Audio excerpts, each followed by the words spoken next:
It was a regular work day at the car parts store. The sun was shining, and people were coming in to buy things like batteries and tools for their cars. One of the workers, a man named Jordan, was outside talking to a police officer. He looked calm, even though something serious was happening. Jordan explained to the officer that the store had called the police because they thought he had stolen money. He didn't run away or try to hide. Instead, he gave the officer his ID and said he wanted to be honest. He said he wasn't trying to look guilty and just wanted to explain what happened. Inside the store, there were cameras that showed Jordan putting money in his pocket. But Jordan said the cameras only showed part of the story. They showed him inside the store, but not what happened outside. He said that made things confusing because it didn't show everything. Jordan talked about a customer who had been coming to the store for months. This customer would ask for a refund, which means getting money back for something they returned. But instead of waiting at the register, the customer would go outside pretending to work on his car. Jordan would then bring the money outside and give it to him. The store manager told the police that Jordan had been giving refunds to this customer, but the customer said he never got the money. The manager said Jordan kept the money for himself. There were pictures and videos showing Jordan putting money in his pocket, and the manager said it happened more than once. Jordan tried to explain that he wasn't the only one involved. He said that every refund needed a manager's approval. That means a manager had to type in a special code to make the refund happen. Jordan said he couldn't do it alone. He also said that one of the managers helped with the refunds and gave him part of the money. The police listened carefully. They asked questions to understand what really happened. Jordan said he should have been smarter and noticed something was wrong. He admitted that he made a mistake by trusting the customer too much. He said he didn't know the customer personally and was just trying to help. The manager said the total amount of money that went missing was about $900. That's a lot of money. Jordan said he didn't take all of it, but the store had proof that he did. They had videos, receipts, and even a statement from Jordan saying he had taken the money. The police explained that because the amount was so high, it was considered a serious crime. It was called grand theft, which means stealing something worth a lot of money. Jordan was told he couldn't come back to the store anymore. If he did, he could be arrested again. Even though Jordan said he didn't get all the money, the police had enough evidence to arrest him. They asked him to turn around so they could put handcuffs on him. Jordan didn't fight or argue. He said he should have been smarter and that he learned a lesson. As the police took him away, they said he would see a judge the next day. The judge would decide what would happen next. Jordan said he could pay the money back if needed, but it was too late. He was taken to jail and the store was left to figure out how to fix the problem. Before things got serious, Jordan had been working at the car parts store for a while. He knew how to help customers, how to handle money, and how to use the computer system to give refunds. A refund is when someone returns something they bought and gets their money back. Jordan had done this many times before, so it felt like just another part of his job. One day, a man started coming to the store often. He didn't act like most customers. Instead of staying inside and talking to the workers at the counter, he would go outside and pretend to work on his car. He would ask for a refund, but instead of waiting for it at the register, he'd say, "Just bring it out to me." Jordan thought this was strange, but he didn't want to cause trouble. He wanted to be helpful. So he started bringing the money outside to the man. At first, it didn't seem like a big deal. Jordan thought he was just doing his job in a different way. But the store had rules. Refunds were supposed to be done at the register, with the customer standing there. That way, everything could be seen clearly on the cameras. When Jordan gave the money outside, the cameras couldn't see what was happening. That made things confusing later. The man kept coming back asking for more refunds. Jordan kept giving him money outside. After a while, the store managers noticed something wasn't right. They saw that money was missing and the records didn't match what was supposed to happen. They started watching the cameras more closely. One manager saw Jordan putting money in his pocket. That was a big problem. Even though Jordan said he was just holding it to give to the customer, the video didn't show him handing it over. It only showed him taking the money and walking away. The manager started asking questions. They looked at the receipts and the computer records. They saw that the same customer kept getting refunds, and Jordan was always the one helping him. They also noticed that the customer never came inside to get the money. That made them suspicious. Jordan said he wasn't doing anything wrong. He said the customer asked for the money outside, and he was just trying to help. But the managers didn't believe him. They said the customer claimed he never got the money. That meant someone had to be lying. The store decided to call the police. They wanted to figure out what really happened. They gave the police the videos, the receipts, and everything they had. They said Jordan had taken money more than once, and it added up to a lot. Jordan tried to explain that he wasn't the only one involved. He said a manager had to approve the refunds by typing in a special code. That meant someone else knew what was happening. He also said that one of the managers gave him part of the money, like they were sharing it. The police listened and asked more questions. They wanted to know who approved the refunds and why the customer kept coming back. Jordan said he didn't know the customer personally and was just doing what he thought was right. But the police said it didn't matter. The rules were broken and money was missing. Jordan started to realize that things were worse than he thought. He said he should have been smarter and more careful. He said he trusted the customer too much and didn't think about how it looked to others. He didn't mean to cause trouble, but now he was in it. The store had proof, and the police had enough to make a decision. Jordan was going to be arrested. He didn't fight or argue. He said he learned a lesson and would be more careful in the future. This was how the trouble started. A few small choices turned into a big problem. Jordan didn't mean to do anything wrong, but the way things looked made it hard to believe his story. Now he had to deal with what came next. After Jordan was taken away by the police, the store wasn't finished with the situation. The managers wanted to understand how this had gone on for so long, without anyone noticing. They started looking through all the records, every refund, every receipt, every video. They wanted to make sure they didn't miss anything.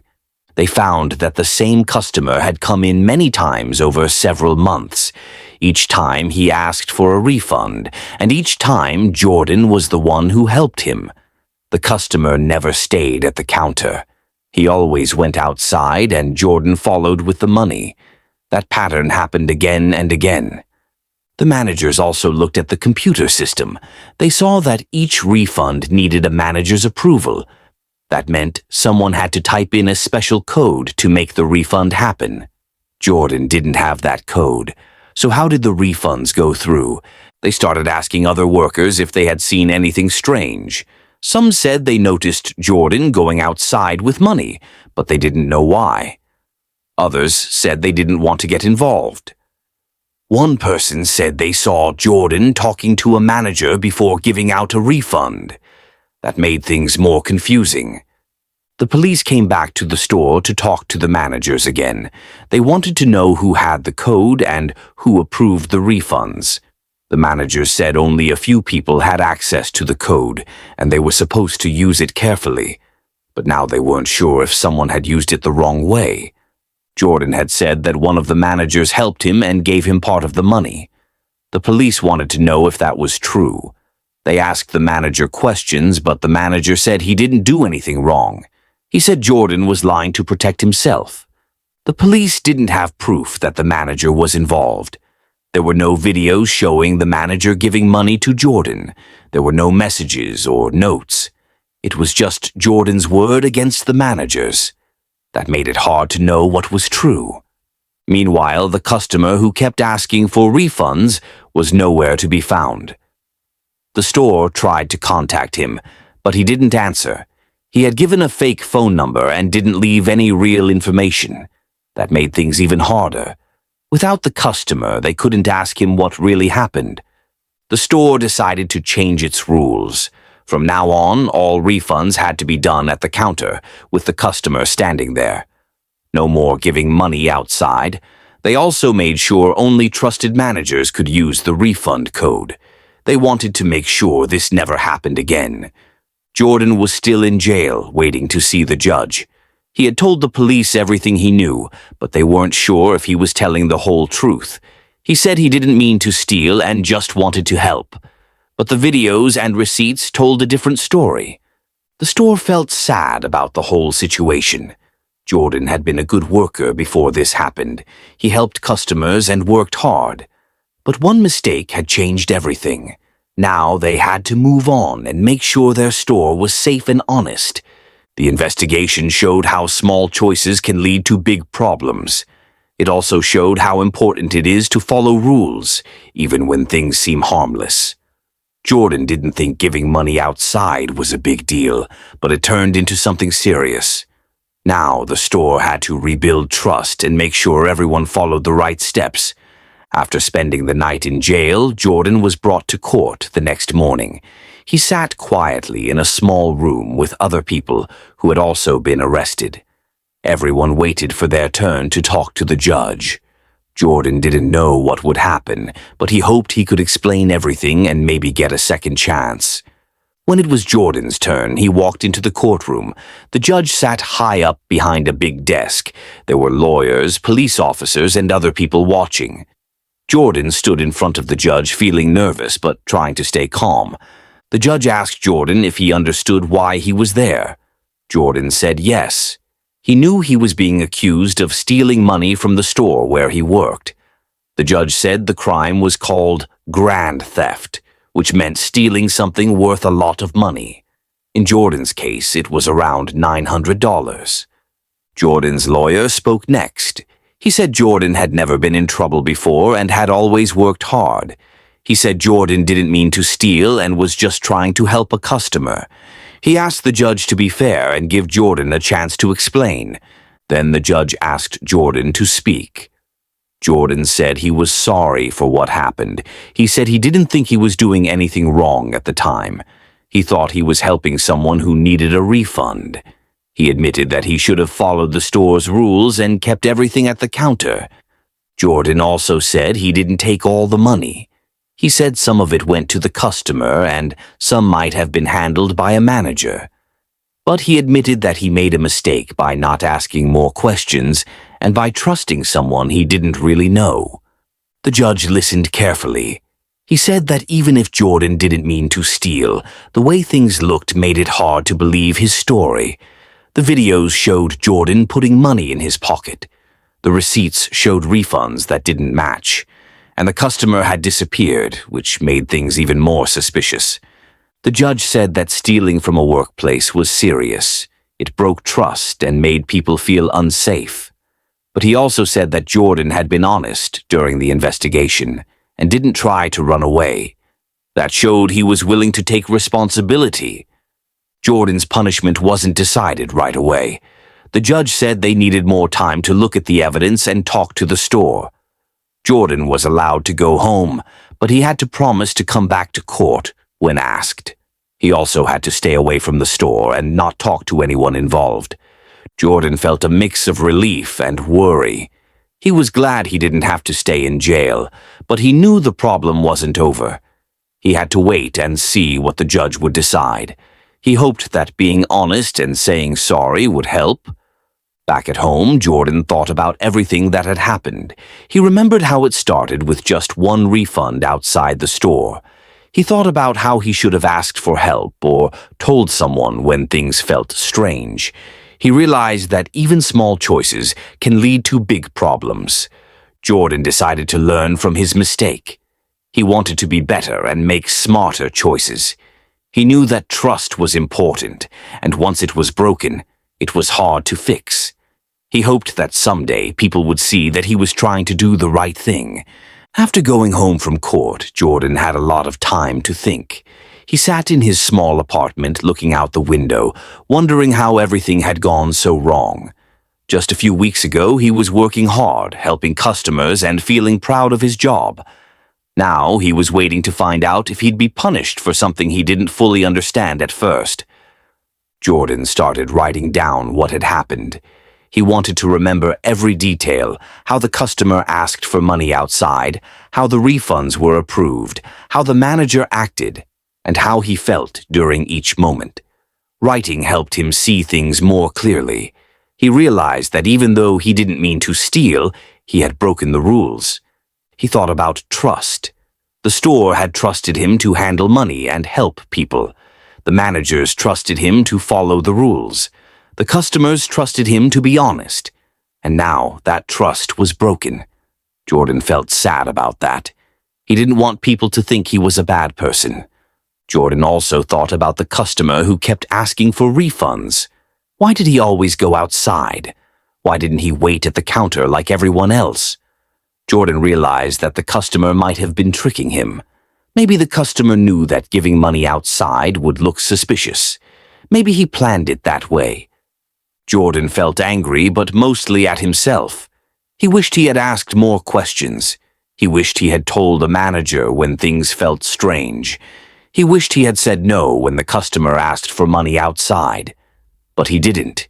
He went along with it, and now he was paying the price. He decided to make changes. He wanted to be more careful in the future. If he ever got another job, he would follow every rule, even the small ones.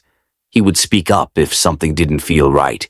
He would ask for help instead of trying to fix things alone. Jordan also wanted to help others learn from his mistake. He thought about talking to young people, maybe at schools or community centers. He could tell them his story and explain how easy it is to get into trouble when you don't ask questions or follow rules. He wanted to turn something bad into something good. While waiting for the judge's final decision, Jordan kept busy. He read books, helped his neighbors, and stayed out of trouble. He didn't want to waste time feeling sorry for himself. He wanted to grow and become better. One day he got a letter from the court. It said he had to come back for another hearing. That meant the judge was ready to decide what would happen next. Jordan felt nervous but also ready. He had learned a lot, and he hoped the judge would see that. Jordan knew he couldn't change the past, but he could shape his future. He wanted to be someone people could trust again. He wanted to prove that he was more than one mistake. And he hoped that, with time, others would believe that too. Jordan returned to court for his final hearing. He wore clean clothes and stood tall, even though he felt nervous inside.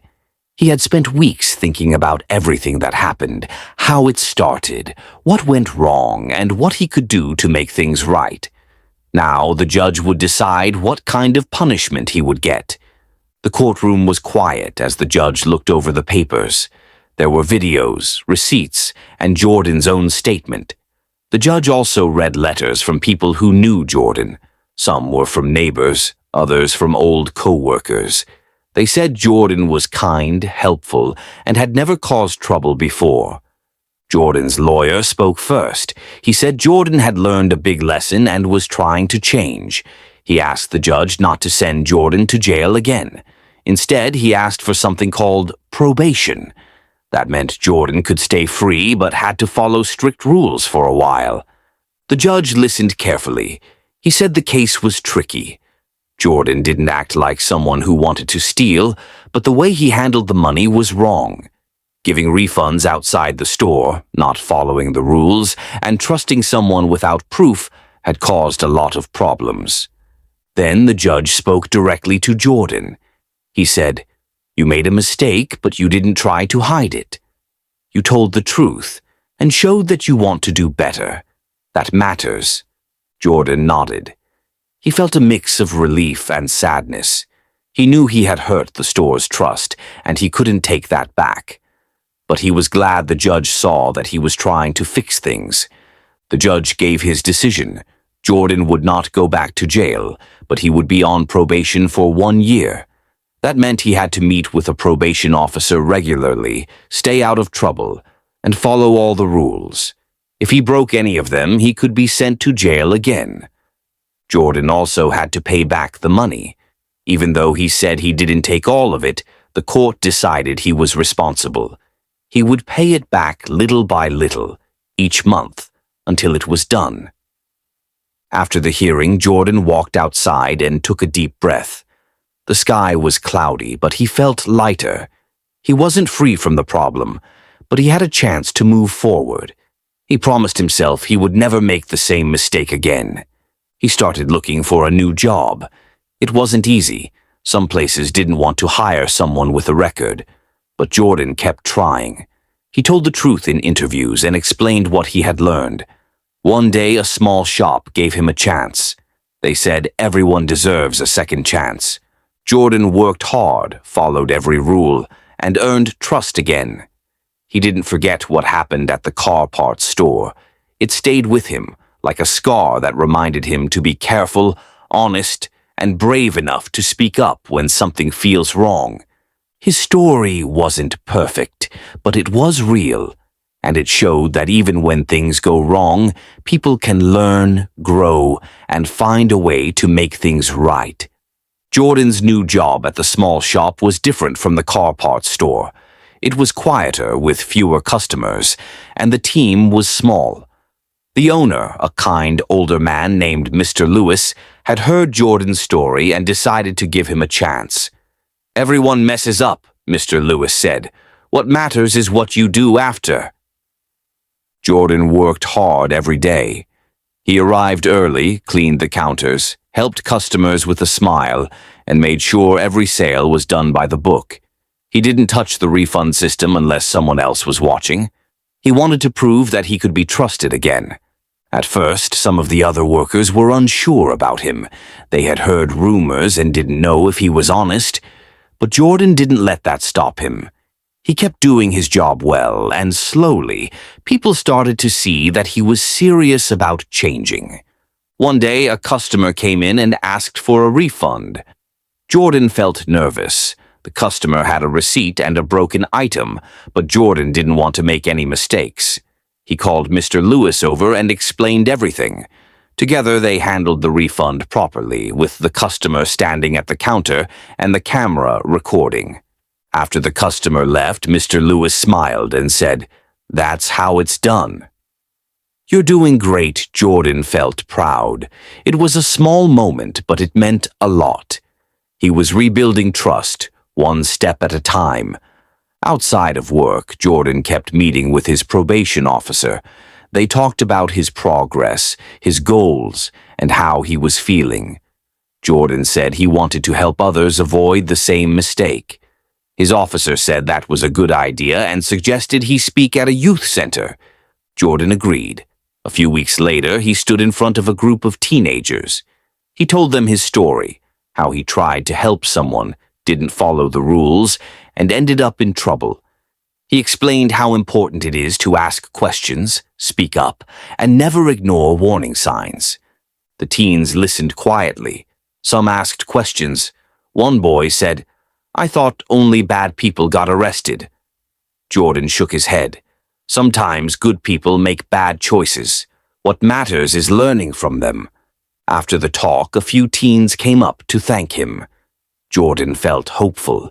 Maybe his story could help someone else stay out of trouble. Maybe his mistake could turn into something useful. At home, Jordan kept writing in his notebook. He wrote about trust, honesty, and the power of second chances. He didn't know what the future would hold, but he knew he was on the right path. He had faced the consequences, learned from them, and was working to become someone others could rely on. He still thought about the car parts store sometimes. He wondered if the managers ever forgave him, or if the customer who tricked him ever felt guilty. But he didn't let those thoughts take over.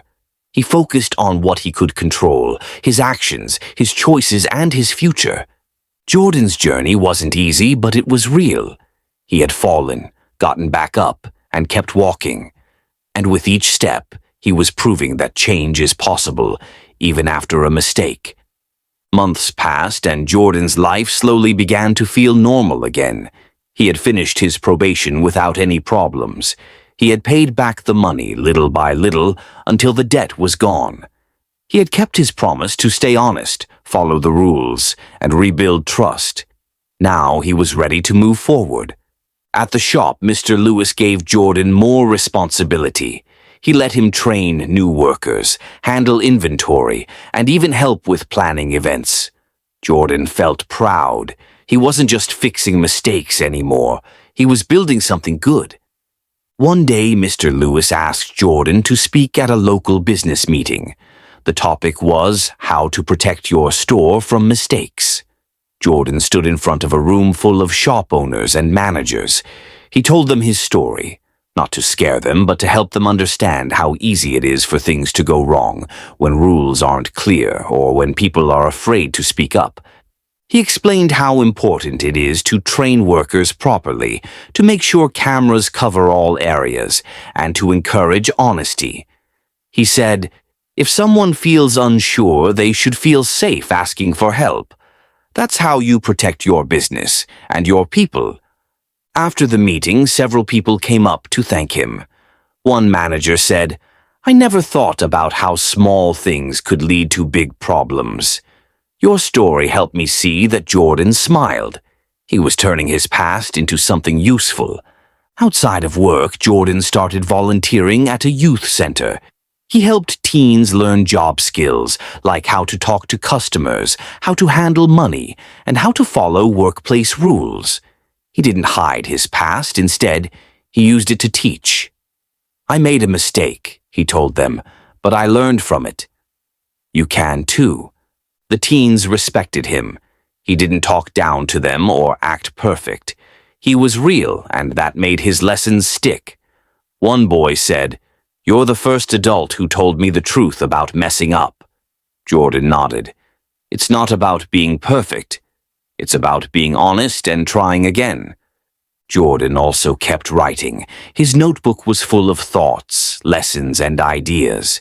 He started turning his notes into a guide for young workers, something simple, clear, and full of real-life advice.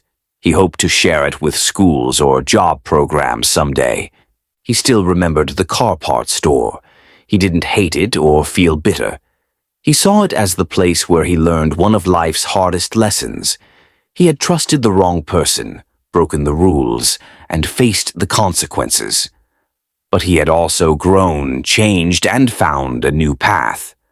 Jordan's story wasn't about being perfect. It was about falling, getting up, and choosing to do better.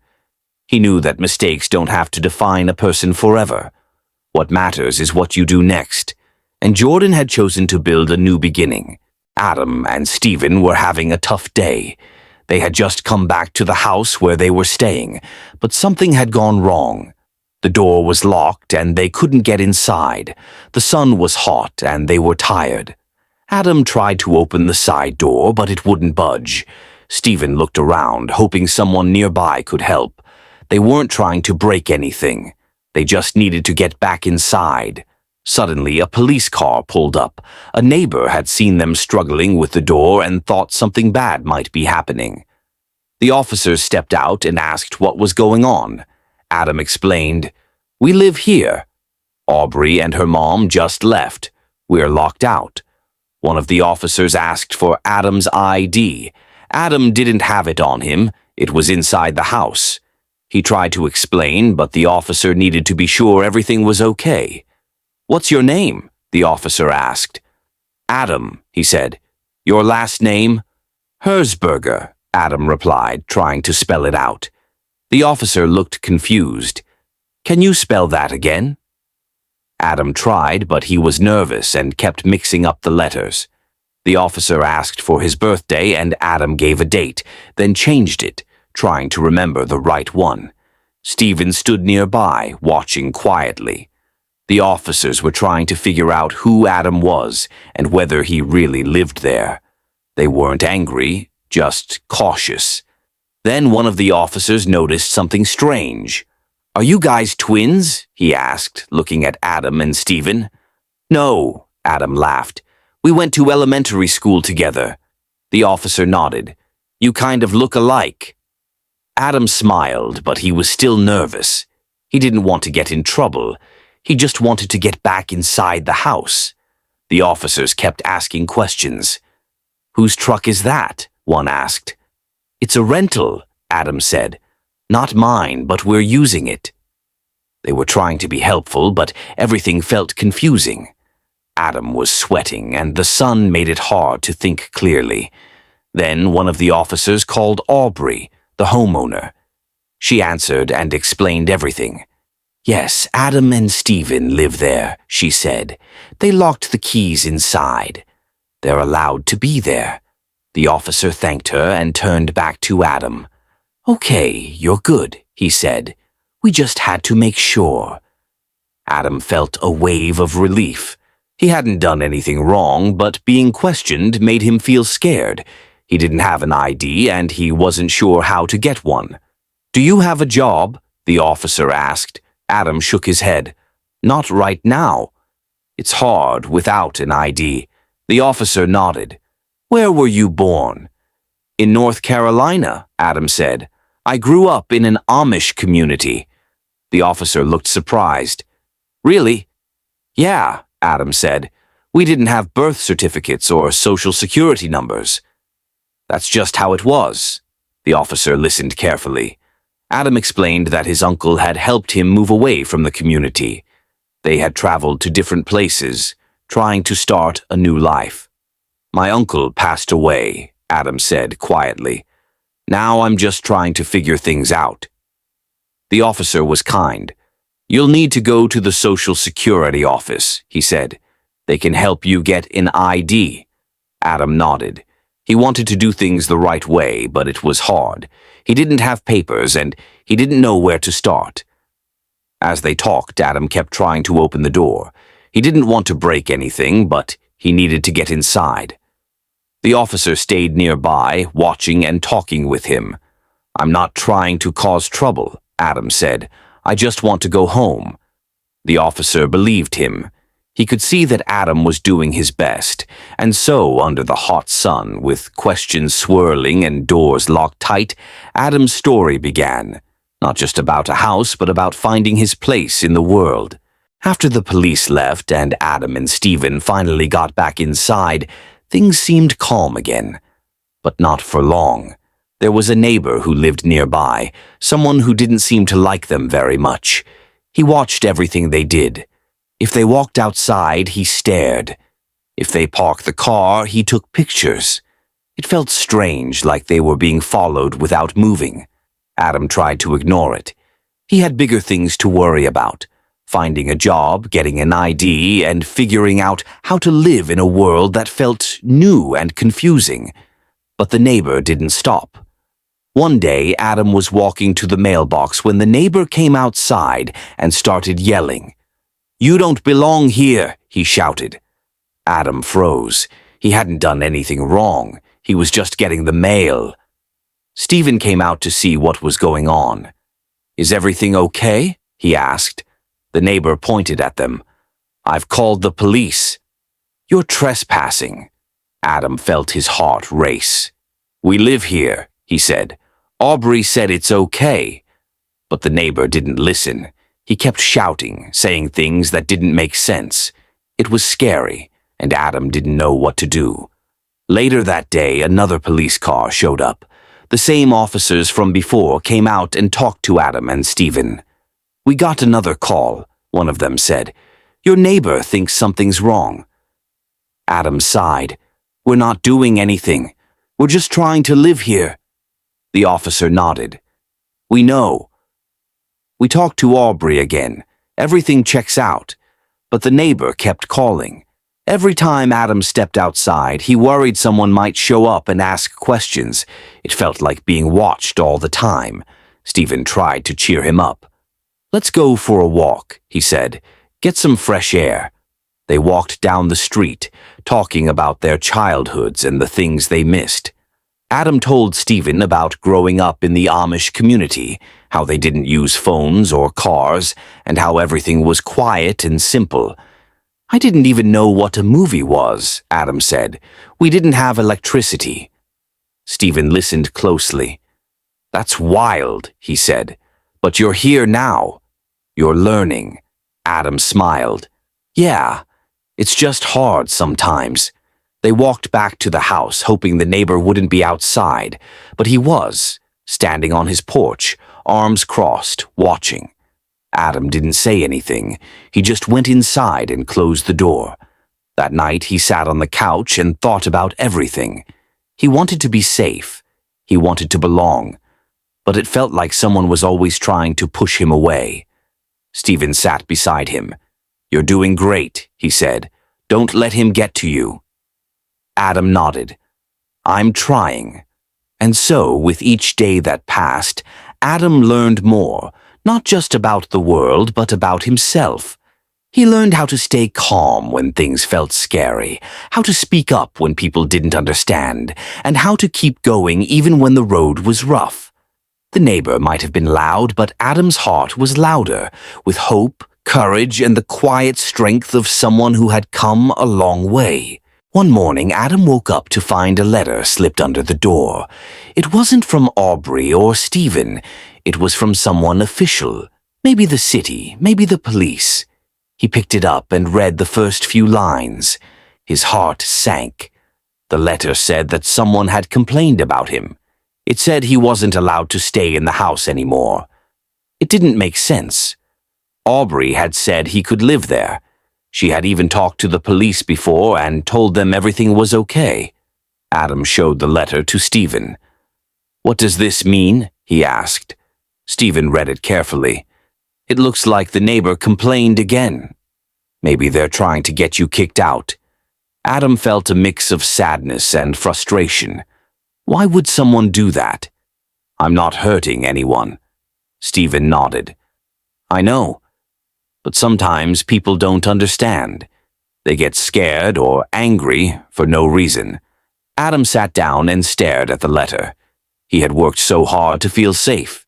Now it felt like everything was falling apart. Later that day, Aubrey came by. She looked worried. "I got a call," she said. "They said you're not allowed to stay here anymore." Adam's eyes widened. "But you said I could." "I did," Aubrey said. "But the city says it's not legal." Something about zoning and rules. Adam didn't understand all the words. He just knew he might have to leave. "I don't have anywhere else to go," he said quietly. Aubrey sat beside him. "We'll figure something out. I promise Stephen joined them. We'll help you. You're not alone." That night, Adam couldn't sleep. He kept thinking about the neighbor, the letter, and the rules he didn't understand. He had come so far from a quiet Amish town to a busy city, and now it felt like the world was pushing him away again. He remembered something his uncle used to say. "Even when the road is rough, keep walking." Adam whispered those words to himself. Keep walking. The next morning, he made a plan. He would go to the city office and ask questions. He would explain his story. He would try to stay calm, even if things felt scary. Stephen offered to go with him. "You don't have to do this alone," he said. They walked into the building together. It was big and full of people. Adam held the letter tightly in his hand. A kind woman at the desk smiled. "Can I help you?" Adam nodded. "I got this letter. I don't understand it." She read it and looked thoughtful. "It's about housing rules," she said. "Let me find someone who can explain." A few minutes later, a man came out and sat with them. He listened to Adam's story about growing up without papers, about trying to find a place to live, about the neighbor who kept complaining. The man nodded. "You're not in trouble," he said, "but the house isn't zoned for extra people. It's a rule we have to follow." Adam felt tears sting his eyes.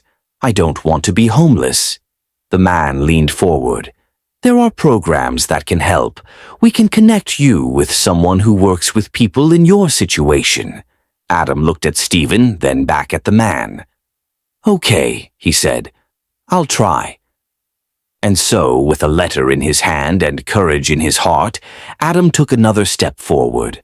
The road was still rough, but he wasn't walking it alone. After visiting the city office, Adam felt a little more hopeful. The man there had promised to help him find a place to stay, somewhere safe, where he wouldn't have to worry about neighbors or confusing rules. A few days later, Adam got a phone call. It was from a woman named Carla. She worked with a group that helped people who didn't have homes. "Hi, Adam," she said kindly. "I heard your story." "We might have a place for you." Adam's heart jumped. "Really?" "Yes," Carla said. "It's not fancy, but it's quiet and safe." "You'd have your own room," Adam smiled. "That sounds perfect." Stephen helped him pack. He didn't have much, just a few clothes, some books, and a photo of his uncle. They loaded everything into the rental truck and drove across town. The new place was a small building with a garden in front. Carla met them at the door. "Welcome," she said. "Let me show you around." Inside, the walls were painted soft colors. There was a kitchen, a living room, and a hallway with bedrooms. Adam's room had a bed, a desk, and a window that looked out at a tree. "This is yours," Carla said. "You can stay as long as you need." Adam sat on the bed and looked around. It wasn't big, but it felt peaceful. "Thank you," he said. Carla smiled. "You're welcome." "We're glad you're here." Stephen gave Adam a hug. "You did it," he said. "You found a place." Adam nodded. "I'm going to make it work." That night, Adam sat by the window and watched the stars. He thought about everything that had happened, the locked door, the neighbor, the letter, and the long walk to the city office. He remembered how scared he had felt, but now things were different. He had a room, a bed, and people who cared. The next morning, Carla gave him a list of things to do. "We'll help you get your ID," she said, "and maybe find a job." Adam looked at the list. It had words like Social Security Office and Job Center. He didn't understand all of it, but he was ready to learn. He spent the day filling out forms, asking questions, and meeting new people. Some of them had stories like his, people who had come from far away, trying to start over. One man named Luis told Adam, "I used to sleep in my car. Now I work at a bakery." Adam smiled. "That's amazing," Luis nodded. "You'll get there too." Each day, Adam learned something new. How to use a bus pass, how to fill out a job application, how to open a bank account. He even started helping around the building, sweeping the floors, watering the garden, and talking to other people who felt lost. "You're good at this," Carla said one day. "You make people feel welcome." Adam smiled. "I know what it's like to feel alone." Carla nodded. "That's why you're perfect for this place."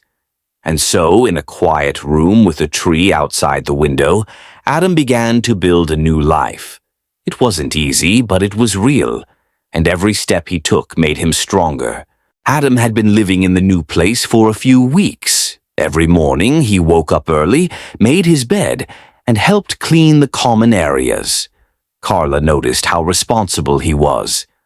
One day she said, "Adam, I think you're ready for something more. Would you like to try working part-time?" Adam's eyes lit up. "Yes, I'd love to. There's a small cafe nearby," Carla explained. "They need someone to help with dishes and cleaning." "I can introduce you." Adam was nervous but excited. He had never worked in a cafe before. Back in the Amish community, he had helped with farming and building, but this was different. Carla walked with him to the cafe. It was cozy, with wooden tables and the smell of fresh bread. The owner, Mrs. Jensen, greeted them with a warm smile. "You must be Adam," she said. "Carla told me you're a hard worker." Adam nodded. "I'll do my best." Mrs. Jensen showed him around. "You'll start with dishes and wiping tables. If you do well, we'll teach you more." Adam put on an apron and got to work. The dishes were hot and slippery, but he was careful. He wiped tables until they shone and swept the floor with care. At the end of the day, Mrs. Jensen handed him a small envelope. "Your first paycheck," she said. Adam opened it and stared. It wasn't a lot, but it was his. money he had earned himself. "Thank you," he said quietly. "You earned it," she replied. Adam walked home with a smile on his face. He showed Carla the envelope. "I'm proud of you," she said. That night, Adam sat by the window and thought about how far he'd come. From being locked out of a house to working in a cafe, it felt like a dream. He used part of his paycheck to buy a notebook.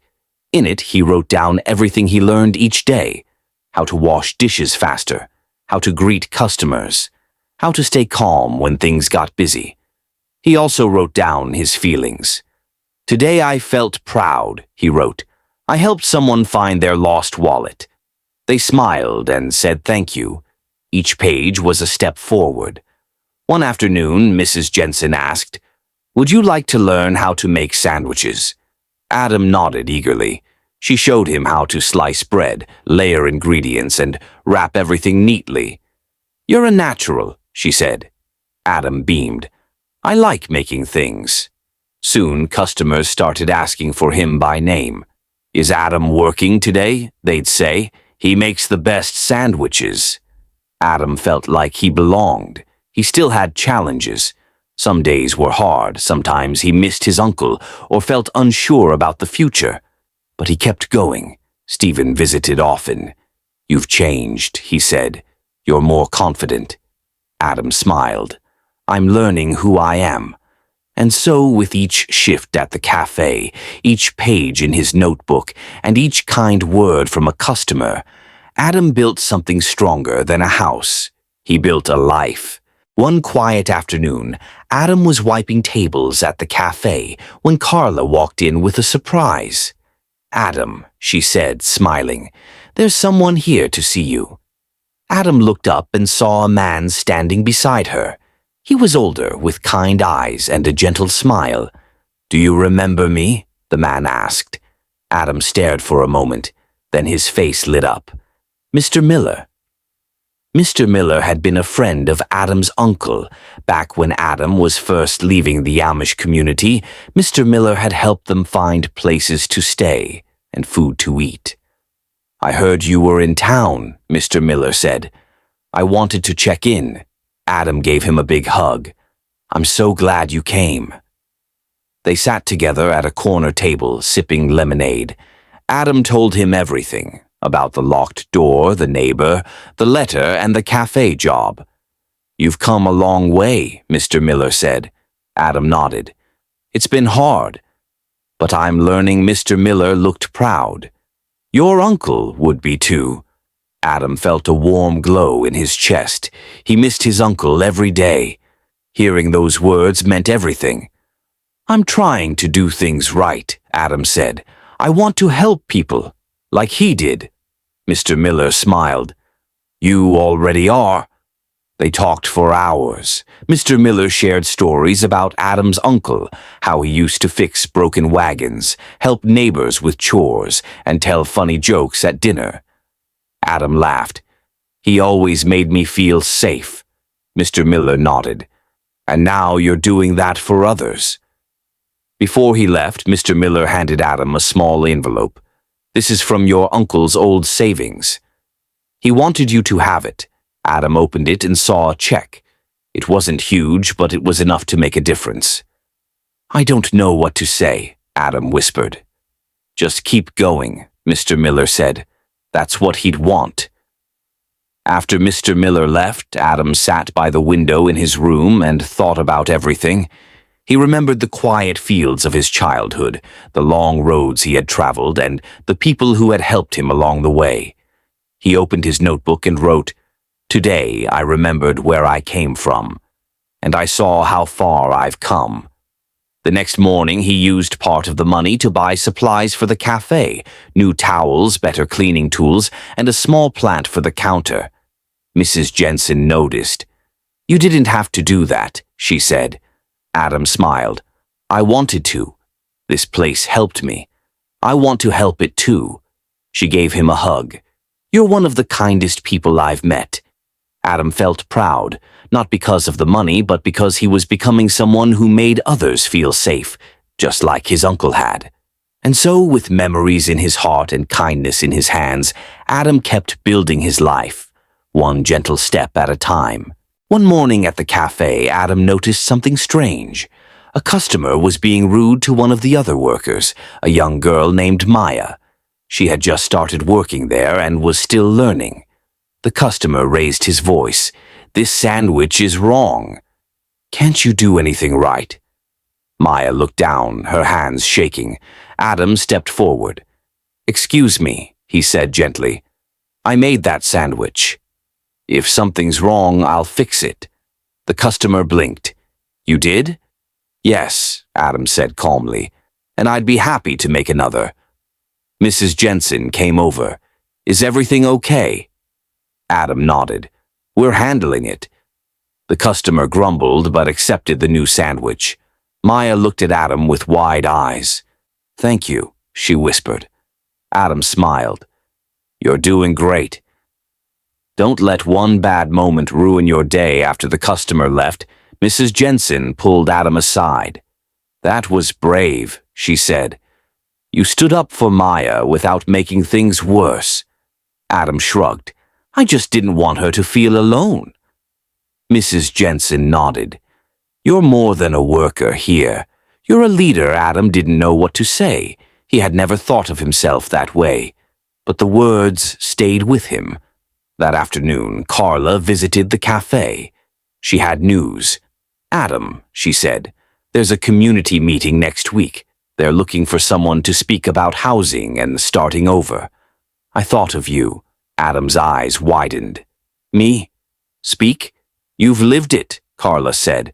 "Your story could help others." Adam felt nervous. He had never spoken in front of a crowd, but he remembered how it felt to be lost, confused, and scared. Maybe his story could make someone else feel less alone. "I'll do it," he said. Carla smiled. "I knew you'd say yes." Over the next few days, Adam wrote down what he wanted to say. He talked about growing up without papers, about being locked out, about the neighbor who didn't understand. He wrote about kindness, about finding help, and about learning to believe in himself. Stephen helped him practice. "Speak from your heart," he said. "That's what people will remember."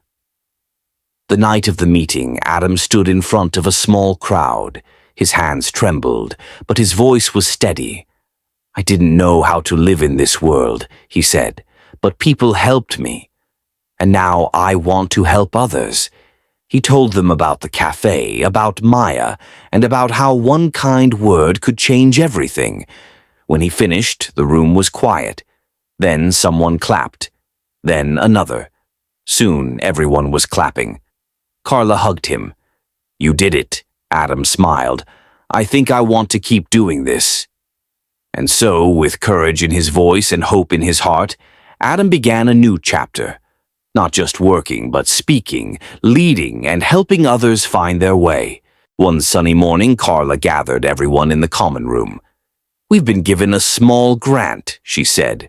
"We can use it to start a community garden." The room buzzed with excitement. A garden meant fresh vegetables, flowers, and a place to gather. Adam raised his hand. "I'd love to help," he said. Carla smiled. "I was hoping you'd say that." They chose a patch of land behind the building. It was dry and full of weeds, but Adam saw potential. He remembered helping his uncle plant tomatoes and corn back in the Amish community. He knew how to turn soil into something beautiful. He made a plan. First, they would clear the weeds, then they'd dig rows and add compost. Finally, they'd plant seeds, carrots, lettuce, sunflowers, and herbs. Maya joined him. "I've never gardened before," she said. Adam handed her a small shovel. "You'll learn." It's peaceful work. They spent days digging, planting, and watering. Neighbors stopped by to help. Some brought seeds, others brought snacks. The garden became more than just a project. It became a place where people connected. One afternoon, a little boy named Leo wandered over. He lived nearby and was curious. "What are you doing?" he asked. "Planting food," Adam said. Want to help? Leo nodded eagerly. Adam gave him a tiny watering can and showed him how to gently pour water over the soil. You're a natural, Adam said. Leo beamed. I want to grow strawberries, Adam laughed. We'll add those next. As the weeks passed, green sprouts began to appear. The sunflowers stretched tall, and the lettuce leaves curled like little fans. People came to sit by the garden, read books, and talk. Carla watched from the window. This is amazing, she said. You've brought everyone together. Adam looked around. It's not just me. It's all of us one day, Mrs. Jensen visited. She brought a basket of muffins and sat beside the garden. You've changed since I first met you, she said. Adam nodded. I feel stronger. Like I belong, she smiled. You do. That evening, Adam wrote in his notebook, Today I saw what kindness can grow. Not just plants, but friendships. The garden became a symbol of hope. It reminded everyone that even when life feels dry and full of weeds, something beautiful can bloom with care and patience. And so, with dirt on his hands and joy in his heart, Adam continued to grow, not just vegetables, but a life full of meaning. One sunny morning, Carla gathered everyone in the common room. We've been given a small grant, she said. We can use it to start a community garden. The room buzzed with excitement.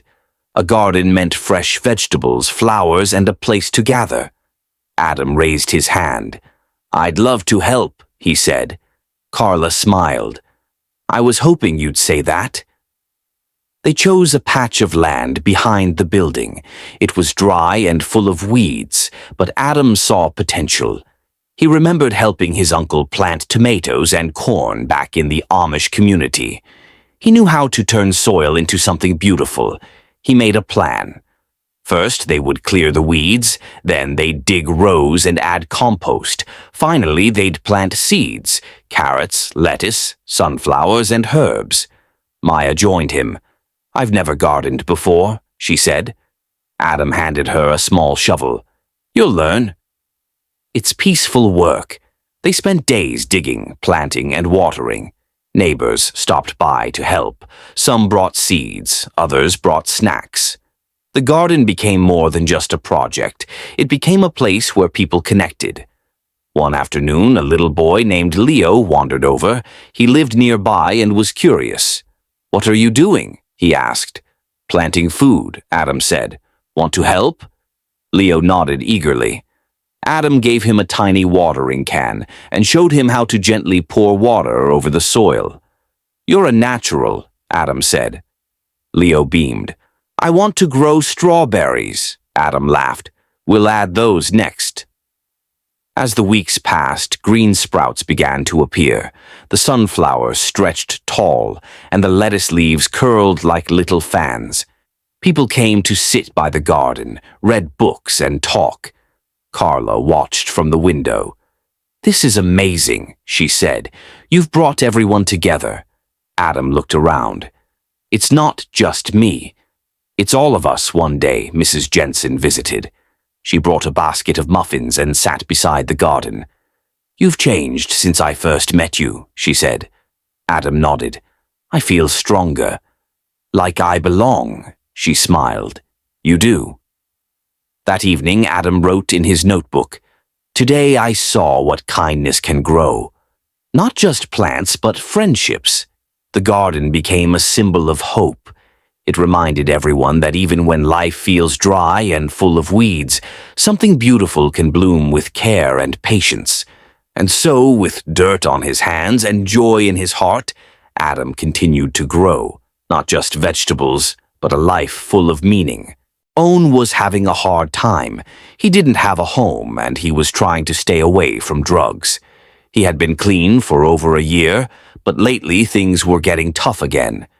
He felt sad and ashamed, and he didn't know what to do. One day, John went to Walmart. He picked up some things, paint and tools, and put them in his backpack. He said he was trying to help someone fix their car and maybe earn a little money. But instead of paying for the items, he tried to leave the store without scanning them. The store had cameras, and the workers saw what happened. They called the police. When the officers arrived, they watched John and waited for him to walk toward the exit. As soon as he did, they stopped him. "Put your hands behind your back," one officer said. "I didn't do anything," John replied. "Take off your backpack," the officer said. "I'm not stealing," John insisted. "I'm not walking out." But the officer told him he was stealing and asked him to stay still. They led him to a room in the store to talk. Inside the room, the officer asked John questions. He wanted to know if John had anything dangerous in his backpack, like drugs. John said no. He also said he was homeless and had been staying at a place called Lightgate, which helped people who were trying to change their lives. John asked if he could use his vape, but the officer said no because he didn't know what was inside it. Then the officer read John his rights. That means he told John what the law says, that he didn't have to talk if he didn't want to, and that he could have a lawyer help him. John said he understood. The officer asked John what happened. John said he was struggling. He had been clean from drugs for a long time, but now he was having a hard time again. He said he was trying to help someone fix a car and thought he could make a little money. He felt bad and said he had never stolen anything before. The officer listened. He said he wasn't trying to be mean or send John to jail just to be cruel. He said many people who get caught stealing do go to jail, but it depends on their past and the choices they make. John said he had been ignoring calls from his family because he felt ashamed. He didn't want them to know he was struggling again. The officer said he would check to see if John could go home instead of going to jail. There was a program called APAD that helped people like John. If he qualified, he could leave and get help.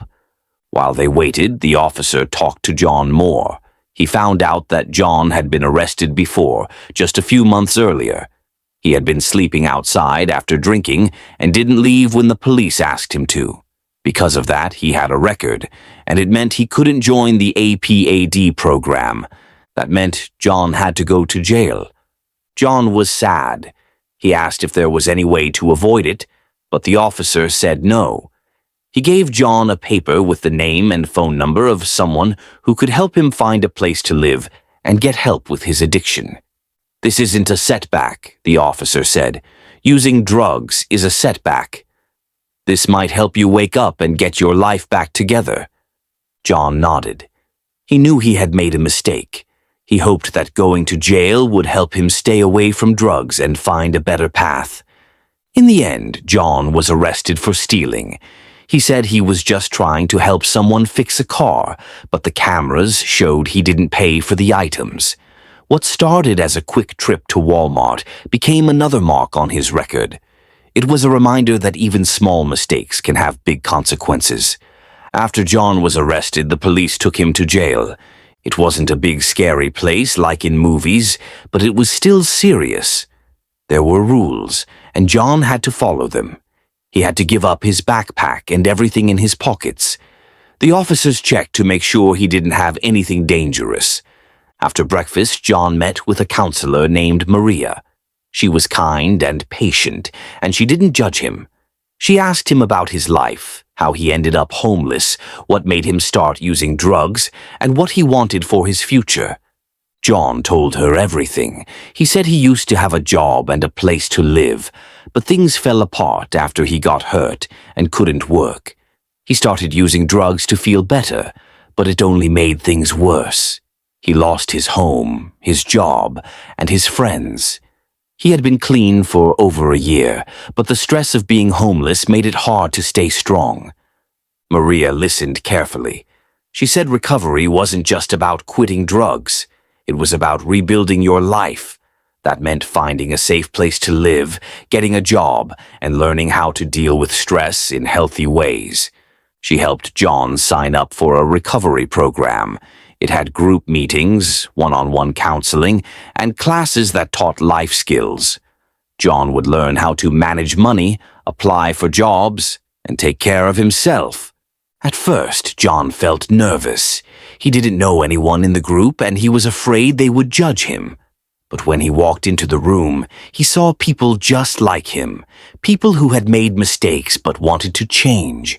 One man named Ray talked about how he used to steal to buy drugs. He said he had been in jail 5 times but was now clean and working at a car repair shop. A woman named Tanya said she had lost her kids because of her addiction, but she was working hard to get them back. John listened and felt less alone. He shared his story too.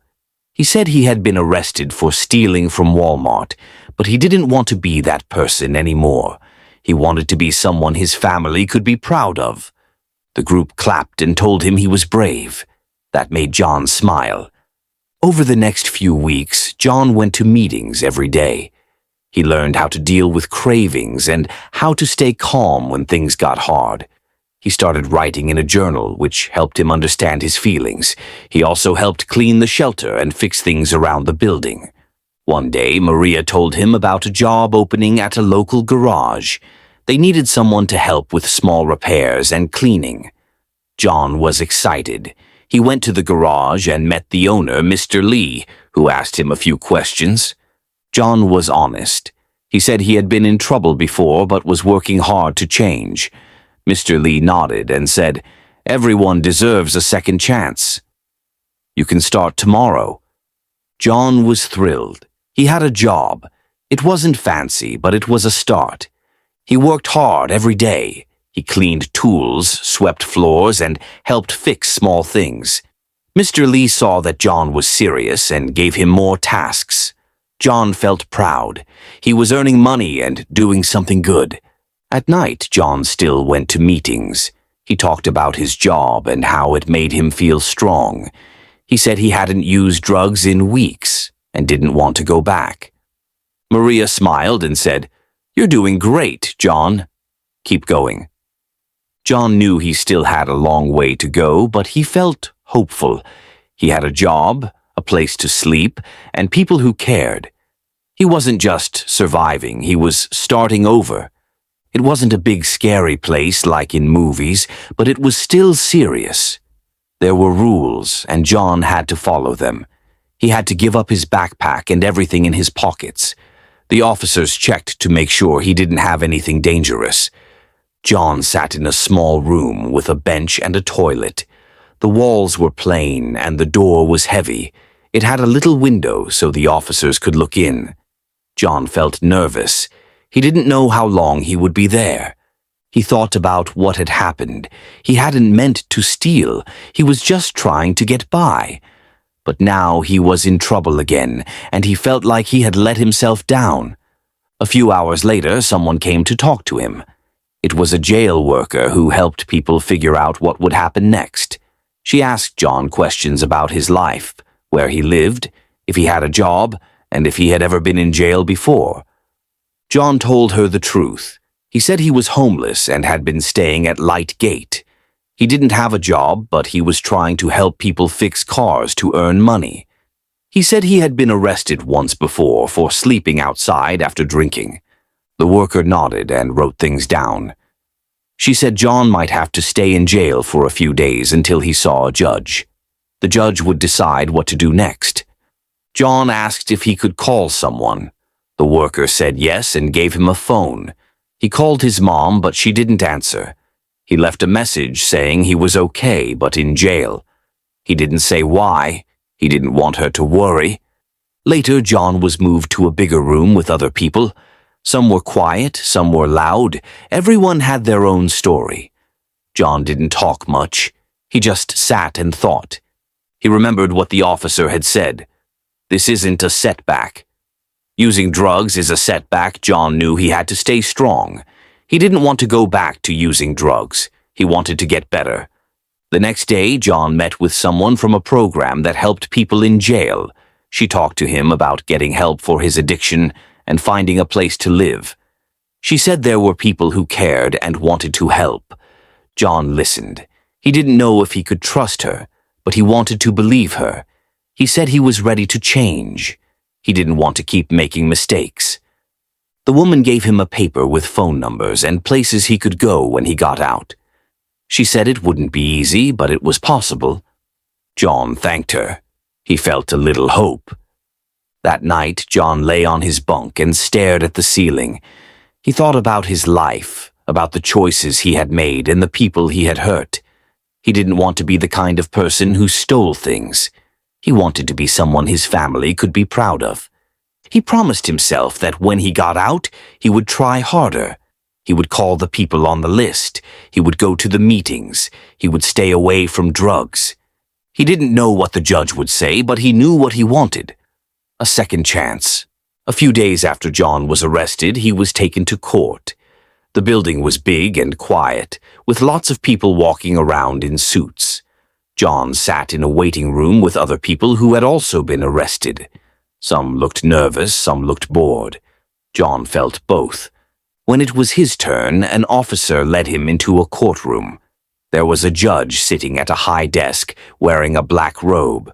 The judge looked serious but not mean. There was also a lawyer who spoke for the state, and another lawyer who could help John if he needed it. The judge asked John to stand. "You're here because you were caught trying to leave Walmart without paying for items," the judge said. "Do you understand?" John nodded. "Yes, sir." The judge asked John some questions. He wanted to know if John had a place to live, if he had a job, and if he had ever been in trouble before. John answered honestly. He said he was homeless and had been staying at Lightgate. He didn't have a job, but he was trying to earn money by helping people fix cars. He said he had been arrested once before for sleeping outside after drinking. The judge listened carefully. He looked at the papers in front of him. Then he asked the lawyer from the state what they recommended. The lawyer said John had broken the law, but he wasn't violent. He didn't hurt anyone. He had tried to steal, but he didn't run or fight. He was honest when the police talked to him. The lawyer said maybe John could get help instead of going to jail for a long time. The judge thought about it. He said John could be released soon, but only if he promised to follow certain rules. He had to go to meetings to help with his addiction. He had to check in with someone every week, and he had to stay out of trouble. "If you break these rules," the judge said, "you'll go back to jail." John nodded. "I understand." The judge gave John a paper with all the rules written down. He also gave him a list of places where he could get help, places that offered food, shelter, and support for people trying to stay clean. John felt relieved. He wasn't going to jail for a long time. He had a chance to fix things. After court, John was released. He walked out of the building with the paper in his hand. The sun was shining and the air felt fresh. He didn't have much, but he had hope. He went straight to one of the places on the list. It was a small building with kind people inside. They gave him a meal and helped him sign up for a program. He would have to come back every day for a while, but they said they would help him find a job and a place to stay. John thanked them. He felt like maybe things could get better. That night he slept in a safe bed. It wasn't fancy, but it was warm. He thought about the judge, the officer, and the people who had helped him. He knew he had made a mistake, but he also knew he had a chance to change. John's new job at the garage was going well. He showed up on time, worked hard, and listened to instructions. Mr. Lee trusted him more each day. John was proud of himself. He hadn't used drugs in weeks, and he was starting to feel like a regular person again. But recovery wasn't easy. Some days were harder than others. One morning, John woke up feeling tired and sad. He didn't know why. He just felt heavy, like something was pressing down on him. He thought about skipping work, but then he remembered how far he'd come. He got dressed and went to the garage. Later that day, a man from his past showed up. His name was Mike, and he used to sell drugs. He smiled and said, "Hey, John, I haven't seen you in a while. You need anything?" John froze. He hadn't seen Mike since before he got clean. His heart started beating fast. Part of him wanted to say yes, just to feel better for a little while. But another part of him remembered the jail, the judge, and Maria's words. "You're doing great." "Keep going." John shook his head. "No, man."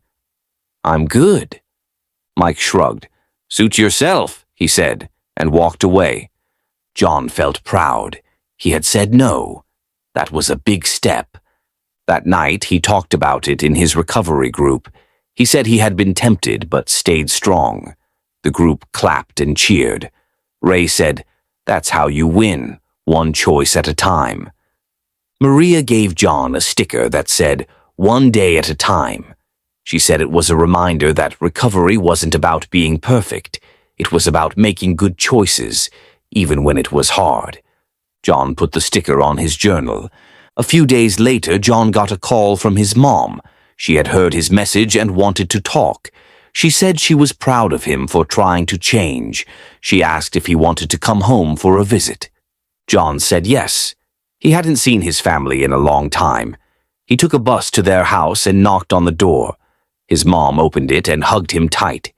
They talked for hours. John told her everything. About the arrest, the jail, the recovery program, and his job. She cried and said she was proud of him. John felt happy. He had missed her so much. Before he left, his mom gave him a small photo of their family. "Keep this with you," she said. "Remember who loves you." John put the photo in his backpack. Back at the shelter, John kept working and going to meetings. He helped new people who were just starting recovery. He told them his story and said, "If I can do it, you can too." One day, Maria asked John if he wanted to speak at a school. They were having a program about making good choices, and she thought John's story could help kids understand how small decisions can lead to big changes. John said yes. At the school, he stood in front of a group of kids and told them about his life. He said he had made mistakes but was working hard to fix them. He said stealing might seem small, but it can lead to big trouble. He said drugs don't solve problems, they make them worse. The kids listened. Some asked questions. One boy said, "You're brave." John smiled. "Thanks," he said. "I just want you to know that you always have a choice. Even when things are hard, you can choose to do the right thing." After the talk, Maria gave John a certificate that said, "Community Speaker." It wasn't a fancy award, but it meant a lot. John hung it on the wall at the shelter. He still had hard days. Sometimes he felt sad or tired, but he kept going. He remembered the judge, the garage, the group, and his mom's hug. He knew he wasn't perfect, but he was trying. And that mattered. John had come a long way. He was working at the garage, going to recovery meetings, and staying clean. He still had hard days, but he was learning how to handle them. One thing that helped most was talking to others who were going through the same thing. Maria noticed how much John had grown. She asked him if he wanted to become a peer mentor. That meant helping new people in the recovery program, listening to their stories, sharing his own, and showing them that change was possible. John said yes. He started meeting with people who had just joined the program. Some were scared, some were angry, and some didn't believe they could change. John told them about his arrest, his time in jail, and how he had almost given up. He said that getting help was the best choice he ever made. One man named Chris said he didn't think he could stay clean. He had tried before and always failed. John said, "I felt the same way. But every time you try, you get stronger. You're here now. That means you haven't given up." Chris nodded. He came back the next day. John also helped at the shelter. He cleaned rooms, served food, and talked to people who were having a rough time. He didn't judge anyone. He knew what it felt like to be lost. One afternoon, a woman named Denise came in. She was shaking and crying. She said she had nowhere to go and didn't know what to do. John sat with her and listened. He gave her a warm meal and told her about the recovery program. Denise joined the next day. John felt proud. He wasn't just fixing his own life, he was helping others fix theirs. He also started speaking at more schools. He told kids about making good choices and how even small mistakes could lead to big problems. He said it was okay to ask for help, and that being strong didn't mean doing everything alone. One teacher said, "You're making a difference, John." John smiled. "That's all I want." He still went to meetings every week. He still wrote in his journal. He still carried the photo of his family in his backpack. Every time he felt weak, he looked at it and remembered why he was trying so hard. One day, Mr. Lee offered John a full-time job.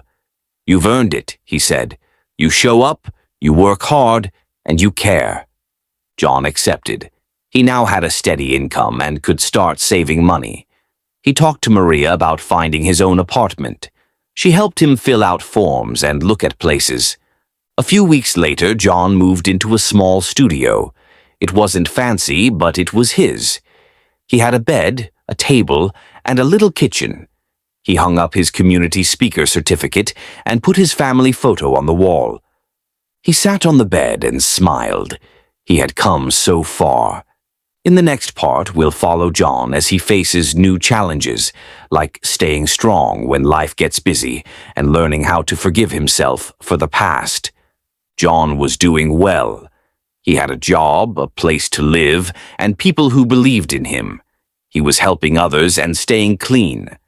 But even with all the good things happening, there was something that still bothered him. His past. Sometimes, when he was alone, memories would come back. He'd think about the times he had stolen, the people he had hurt, and the nights he had slept outside, cold and scared. He felt guilty. He wondered if he could ever truly make up for those mistakes. One evening, after a long day at work, John sat in his apartment and opened his journal. He wrote about how he was feeling. He said he was proud of how far he'd come, but he still felt ashamed of the things he had done. He brought it up at his next recovery meeting. "I'm doing better," he said, "but I still feel bad about the past. I don't know how to forgive myself." Maria, who was leading the group that day, nodded. "That's normal," she said.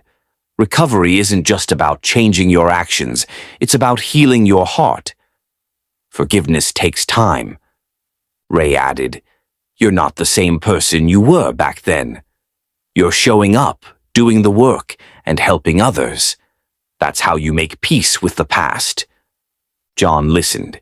He didn't expect the guilt to disappear overnight, but it helped to know he wasn't alone. Later that week, John decided to visit Lightgate, the shelter where he had stayed when he was homeless. He wanted to thank the people who had helped him and maybe give back. He walked in and saw some familiar faces. One of the workers, Ms. Carla, smiled when she saw him. "John, look at you," she said. "You look great." John smiled. "I just wanted to say thank you." "You helped me when I had nothing." Ms. Carla hugged him. "We're proud of you." John asked if he could volunteer. He wanted to help clean, serve food, and talk to people who were struggling. Ms. Carla said yes. He started coming once a week. He talked to people who were just starting their recovery journey. He told them about his arrest, his time in jail, and how he had found hope. He said, "You don't have to stay stuck. You can change." One man, Marcus, said, "I don't think I can do it." John replied, "I didn't think I could either." But here I am. Marcus joined the program the next day.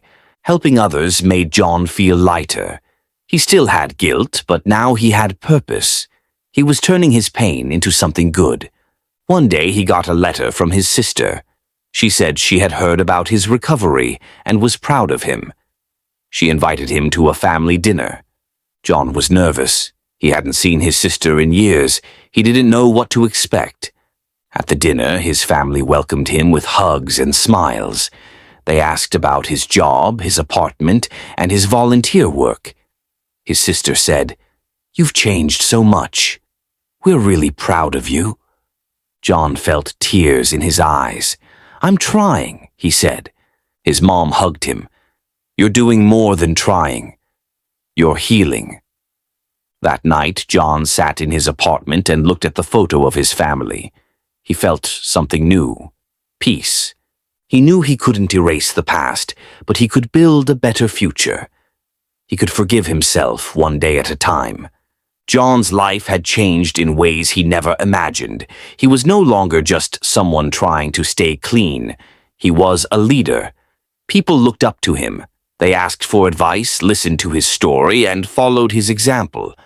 One day, Maria invited him to help lead a recovery workshop. It was for people who had just gotten out of jail and didn't know where to start. John said yes right away. At the workshop, he stood in front of a group of nervous faces. Some were quiet, some looked angry, and some seemed scared. John remembered feeling that way himself. He began by telling his story. "I was arrested for stealing from Walmart," he said. "I didn't have a home and I was struggling. I thought I had no choices, but I was wrong." He talked about jail, the judge, the recovery program, and how he had slowly rebuilt his life. He said it wasn't easy, but it was worth it. "You don't have to be perfect," he told them. "You just have to keep trying." After the workshop, several people came up to thank him. One woman said, "I didn't think I could change, but now I believe I can." John smiled. That was the best reward. Maria saw how well John was doing and asked if he wanted to train as a certified peer recovery coach. That meant he would learn even more about helping others, how to listen, how to guide, and how to support people through tough times. John said yes. The training was hard. He had to study, take notes, and practice speaking in front of groups. But he didn't give up.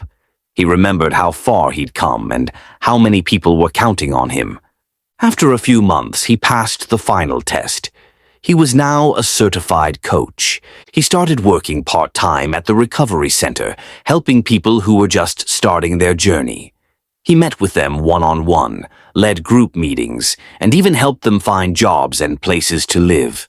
He also kept working at the garage. Mr. Lee was proud of him and gave him more responsibilities. John learned how to fix engines, change tires, and talk to customers. One day, Mr. Lee said, "You've got a gift, John. You care about people. That's rare." John thanked him. He knew that caring was what had helped him change, and now, John had spoken at schools, led workshops, and helped people one-on-one. But now, something bigger was happening. Maria told him about a city-wide event called Voices of Recovery. It was a gathering where people shared their stories of healing and hope.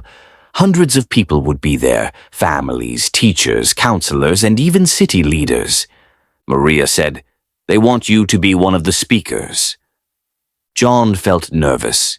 He had never spoken to such a big crowd before, but he also felt honored. His story mattered, and now it could help even more people. He spent the next few days preparing. He wrote down what he wanted to say, practiced in front of the mirror, and even rehearsed with Maria and Ray. They gave him tips. Speak slowly, breathe deeply, and speak from the heart. The day of the event arrived. The auditorium was full. There were lights, cameras, and a big stage. John waited backstage with the other speakers. Some were dressed up, some wore simple clothes. All of them had stories to tell. When it was John's turn, he walked onto the stage. The lights were bright and the room was quiet. He took a deep breath and began. "My name is John," he said. 2 years ago, I was arrested for stealing from Walmart. I was homeless, scared, and struggling with addiction. I thought my life was over." He paused, but it wasn't. He talked about jail, the judge, the recovery program, and how he had slowly rebuilt his life. He talked about working at the garage, becoming a peer coach, and helping others find hope. "I'm not perfect," he said, "but I'm trying, and every day I choose to keep going." He looked out at the crowd. "If you're struggling, please know this. You're not alone. You can change. You can heal. You can build a new life." The room was silent for a moment. Then the crowd stood and clapped. Some people wiped away tears. Others smiled and nodded. John felt overwhelmed, but in a good way. He had shared his truth, and it had touched people. After the event, many came up to thank him. A teacher said, "I'm going to share your story with my students." A mom said, "My son is in recovery. You give me hope." John smiled. "Thank you," he said. "That means everything." Maria hugged him. "You were amazing." Ray gave him a high five. "You're a rock star now." John laughed. He didn't feel like a rock star, but he did feel proud. That night, he sat in his apartment and looked at the program from the event. His name was printed on the front. He taped it to his wall next to his certificate. He thought about how far he'd come, from a scared man in a jail cell to a speaker on a stage. He knew the journey wasn't over. There would still be hard days. But now he had tools, support, and purpose. John had come full circle. He wasn't just surviving anymore. He was thriving. He had a job he loved, a home he cared for, and a purpose that kept him going. But more than anything, he had a vision for the future, not just his own, but for others like Eli. He started dreaming bigger. One idea kept coming back. What if he opened a small center of his own? A place where people could come not just for recovery, but for community. A place with warm meals, job training, and quiet rooms to rest. A place where no one felt judged and everyone felt seen. He talked to Maria about it. She smiled and said, "That's a beautiful idea. You've got the heart for it." John began writing a plan. He listed what the center would need: space, volunteers, funding, and support. He talked to Mr. Lee, who offered to help with repairs and tools. He reached out to people from his meetings, and many said they'd love to be part of it. He called it Second Light, a name that meant hope after darkness. While the center was still just a dream, John kept working. He coached Eli through his first month of recovery. He helped Denise apply for a job. He visited Lightgate and gave a talk about rebuilding after mistakes. He also kept growing. He took classes on leadership and nonprofit work. He learned how to write grants and talk to city officials. He wasn't just helping people. He was building something that could last. One day, he got a call from a local newspaper. They had heard about his journey and wanted to write a story. John agreed, hoping it might inspire someone who felt stuck. The article came out a week later. It was titled, "From Jail to Hope, One Man's Journey to Healing." It told the story of his arrest, his recovery, and his dream of opening Second Light. People reached out. Some offered donations. Others asked how they could help. A retired teacher said she'd love to run art classes. A chef said he'd cook meals once a week. John was amazed. His story had sparked something bigger than himself. He stood in the empty building that would become Second Light. It needed paint, furniture, and love, but it had potential, just like he did. He smiled and whispered, "Let's begin." John's journey wasn't perfect. It was full of mistakes, hard lessons, and second chances. But it showed that even when life feels broken, healing is possible. Change is possible, and hope is always worth chasing. For every person who feels lost, John's story says, you can come back, you can rebuild, you can lead, and you can light the way for others. One cold night in December, 2 police officers were driving their car on a big highway. They were watching the road to make sure everyone was safe. That's their job, to keep people safe and to help if someone is in trouble. As they drove, they saw another car ahead of them. Something seemed a little strange. The car didn't have a little light near its license plate, which cars are supposed to have at night. That made the officers pay closer attention. Then they noticed something else. The car's license tags were old and expired, which means the car wasn't allowed to be on the road anymore. Before the officers could even turn on their lights to pull the car over, something surprising happened. The car suddenly stopped right in the middle of the highway. This was very dangerous because cars were driving fast on the road. It seemed like the driver wanted the police car to pass her, but the officers didn't pass. They stayed behind, watching carefully. The car moved again, going over to the far right lane. Then it stopped suddenly a second time. This time, the driver opened her door and got out of the car. She started walking toward the police officers who were still sitting in their car. The officers were confused. Normally, when someone gets pulled over, they wait in their car until the police come to talk to them. But this driver wasn't doing that. Instead, she was yelling and waving her arms. The officers told her to stop and go back to her car, but the driver didn't listen. She was upset and shouting things that didn't make much sense. She said things like, "You're harassing me," and "help me," even though the police were only trying to talk to her calmly. When the officers tried to get closer, the driver quickly jumped back into her car. She slammed the door shut, started the engine, and sped away as fast as she could. The tires screeched loudly against the road.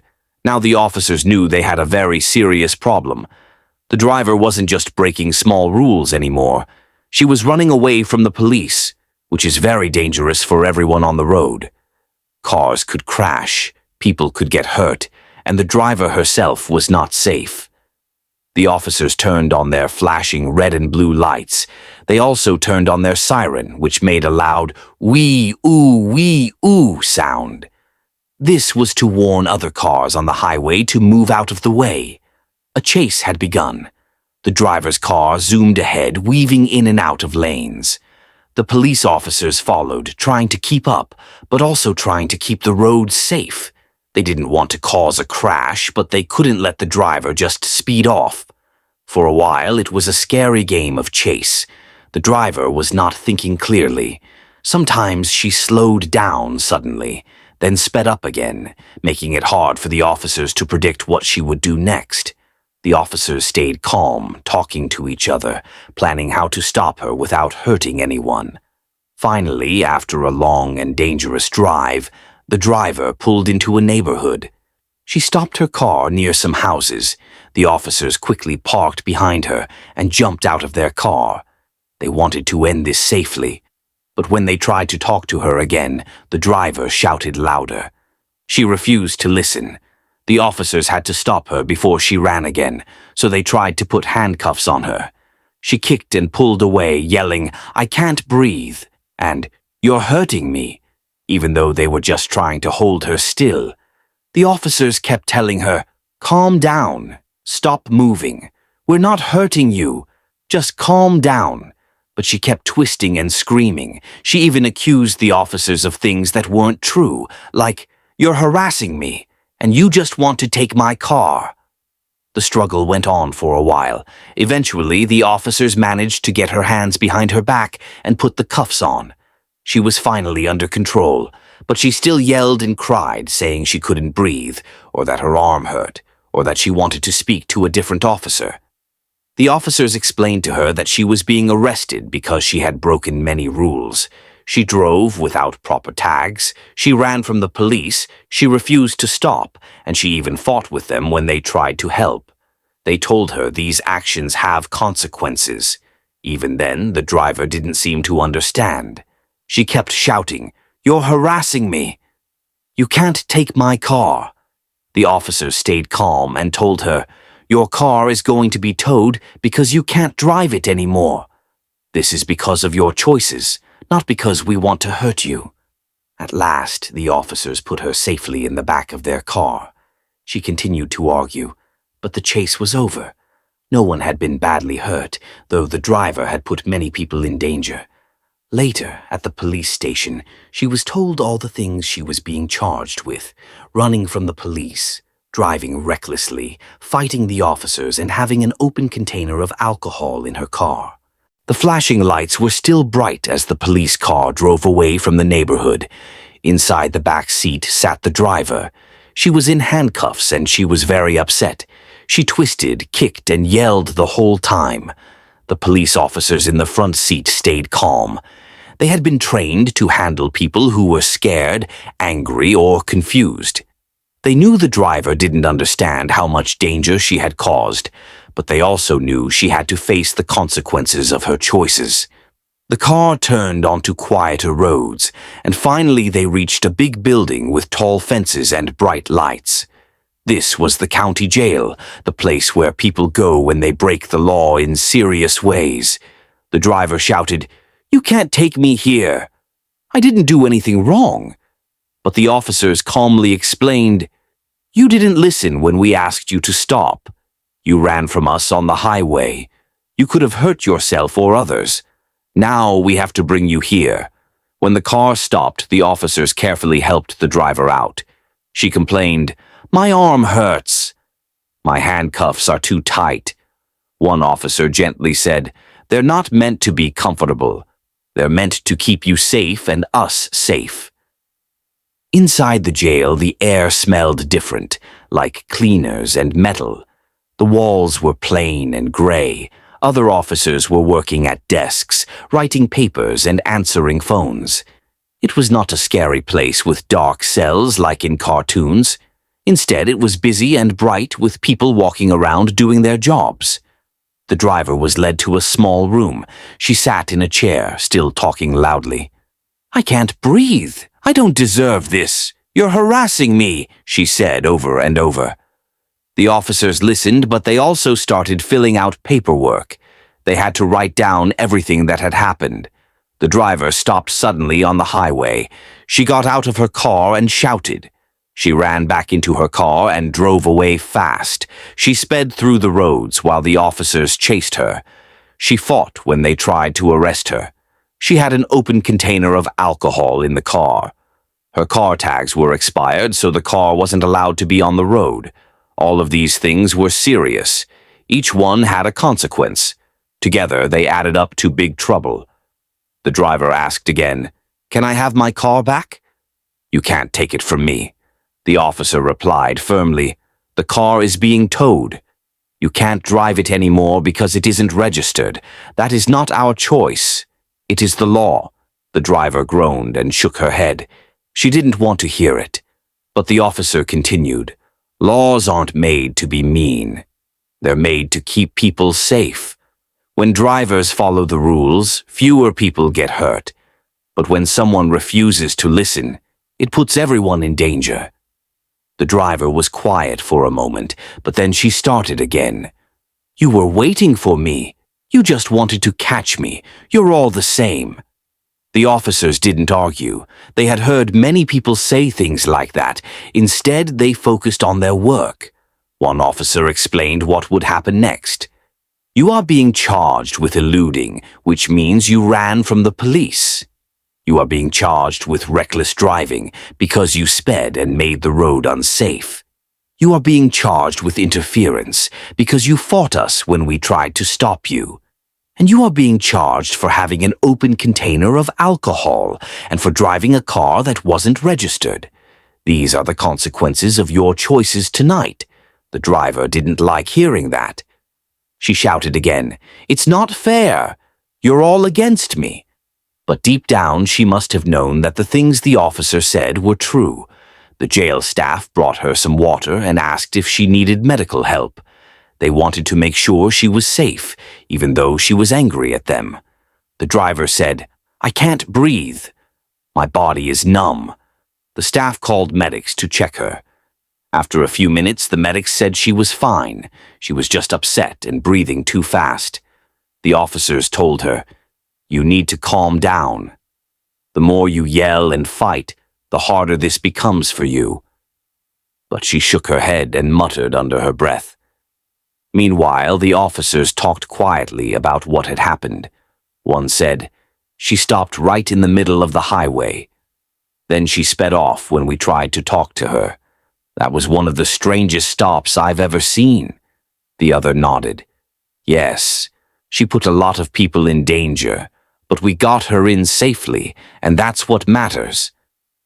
Outside, the driver's car was being hooked up to a tow truck. The headlights were off and the tires looked worn out. The tow truck driver shook his head as he worked. "Another car taken because of bad choices," he said. He knew he would be taking the car to the police lot, where it would stay until the case was finished. The driver now sat inside the jail. She was no longer racing down the road. The flashing lights were gone. The sirens were quiet. She was sitting still in a chair with officers nearby. But even though the chase had ended, the story was not really over. There were lessons hiding in everything that had happened that night. Lessons about safety. Lessons about choices. Lessons about listening. Imagine a busy highway at night. Cars zoom by at high speeds like bright streaks of light. Drivers have to pay attention. One mistake can cause a big crash. That is why rules exist. Red lights mean stop. Speed limits tell us how fast to go. Seatbelts keep us safe. Now think about what the driver did. She stopped suddenly in the middle of the highway. That could have caused another car to slam into her. Then she sped off, weaving across lanes. Other cars had to move aside quickly, and some drivers probably felt scared. At any moment there could have been a crash. When people run from the police, it isn't just about them and the officers. It's about everyone on the road. Each car holds a person, maybe even a whole family. Each choice the driver made put all of them at risk. The officers weren't chasing her to be mean. They were chasing her because they wanted everyone to be safe. Their job is like being a shepherd for cars, keeping them in line, guiding them, making sure no one runs wild. When someone refuses to follow the rules, the officers must step in. But here is something very important. The driver had many chances to make a better choice. She could have pulled over calmly when she first saw the police lights. She could have stayed in her car and talked respectfully. She could have explained herself, and maybe things would not have been so bad. Instead, she chose to run. She chose to yell. She chose to fight. Each choice made her situation worse. It is like when a child breaks a small rule at school. Maybe they forget to raise their hand before speaking. The teacher gently reminds them. But if the child shouts louder, throws their pencil, and refuses to listen, the trouble grows. What started small becomes big. The same thing happened here. Expired tags and a missing light were small problems at first, but by refusing to listen, the driver turned them into big problems. Now let's think about the officers. They had to stay calm even while the driver screamed at them. They had to keep the road safe while chasing a speeding car. They had to put on handcuffs while being kicked at. That takes training, patience, and courage. The driver yelled, "You're harassing me. You're hurting me. You're just taking my car." But none of that was true. The truth was simple. The driver broke the rules, and the officers were doing their job. Sometimes, when people feel scared or caught, they blame others instead of themselves. That is what the driver was doing. But blaming others does not erase the choices you made. In life, consequences follow actions, like shadows follow people in the sunlight. If you make a good choice, a good shadow follows you. If you make a dangerous choice, a bad shadow follows instead. The driver's shadow that night was very dark. The driver sat in the small room at the jail, still in her handcuffs. She was tired from yelling, but she kept mumbling to herself. The officers nearby were calm. They had seen nights like this before. One officer took out a clipboard and began writing down her information. He asked her simple questions. "What is your full name? What is your date of birth?" At first, she refused to answer. "I don't have to tell you anything," she said. But the officer reminded her, "We need this information to process you. This is the first step. Processing is what happens when someone is arrested. It means the officers write down everything important, who the person is, why they were arrested, and what will happen next.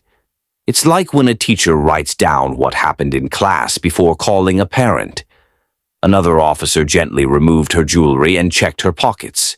They had to make sure she wasn't carrying anything dangerous. She complained, "You're stealing from me." But the officer explained, "We're not stealing.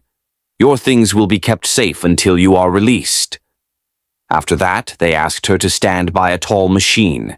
It took her picture, her mugshot. She didn't smile. Her face was red from shouting. Her eyes looked tired. The flash of the camera lit up the room for a moment, and then it was done. Next, she placed her fingers on a small glass screen. The machine scanned her fingerprints. Each finger made a quiet beep as the machine recorded the lines and swirls on her skin.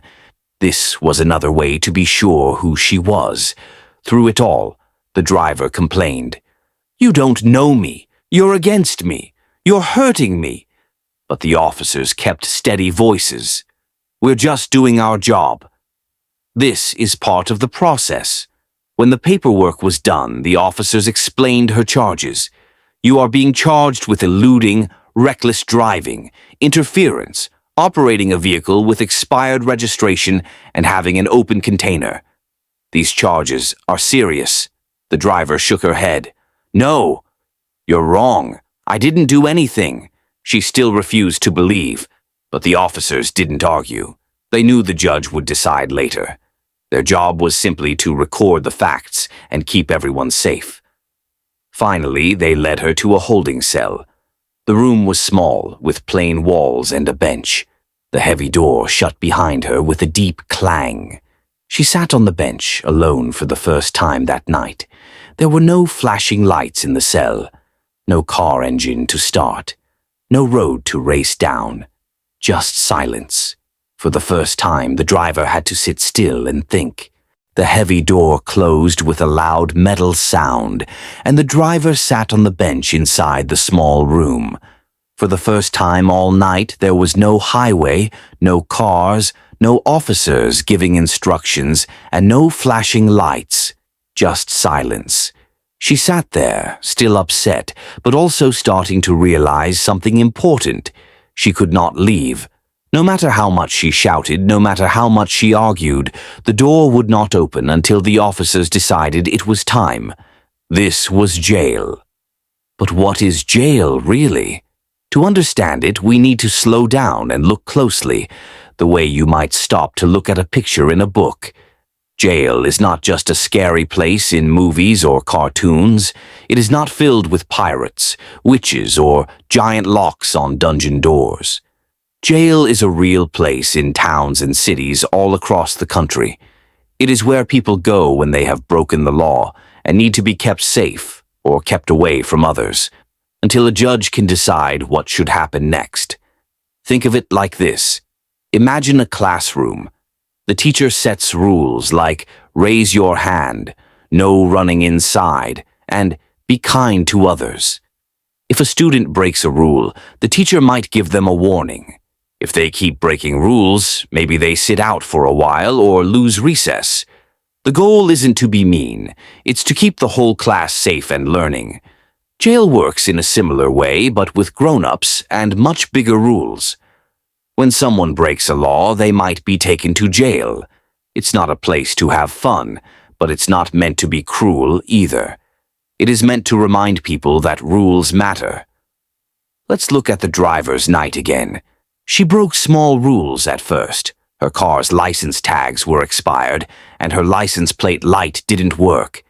Those were like small mistakes on homework, things that could be fixed easily. But instead of fixing them, she made worse choices, stopping in the middle of the highway, yelling at officers, jumping back into her car, speeding away, and refusing to stop. Those were like a student shouting at the teacher, throwing books and running wild in class. Suddenly, the problem wasn't small anymore. It was huge. So just like a student might be sent to the principal's office, the driver was taken to jail. But what happens in jail? First, jail is about safety. The officers keep the person in a cell so they cannot hurt themselves or others.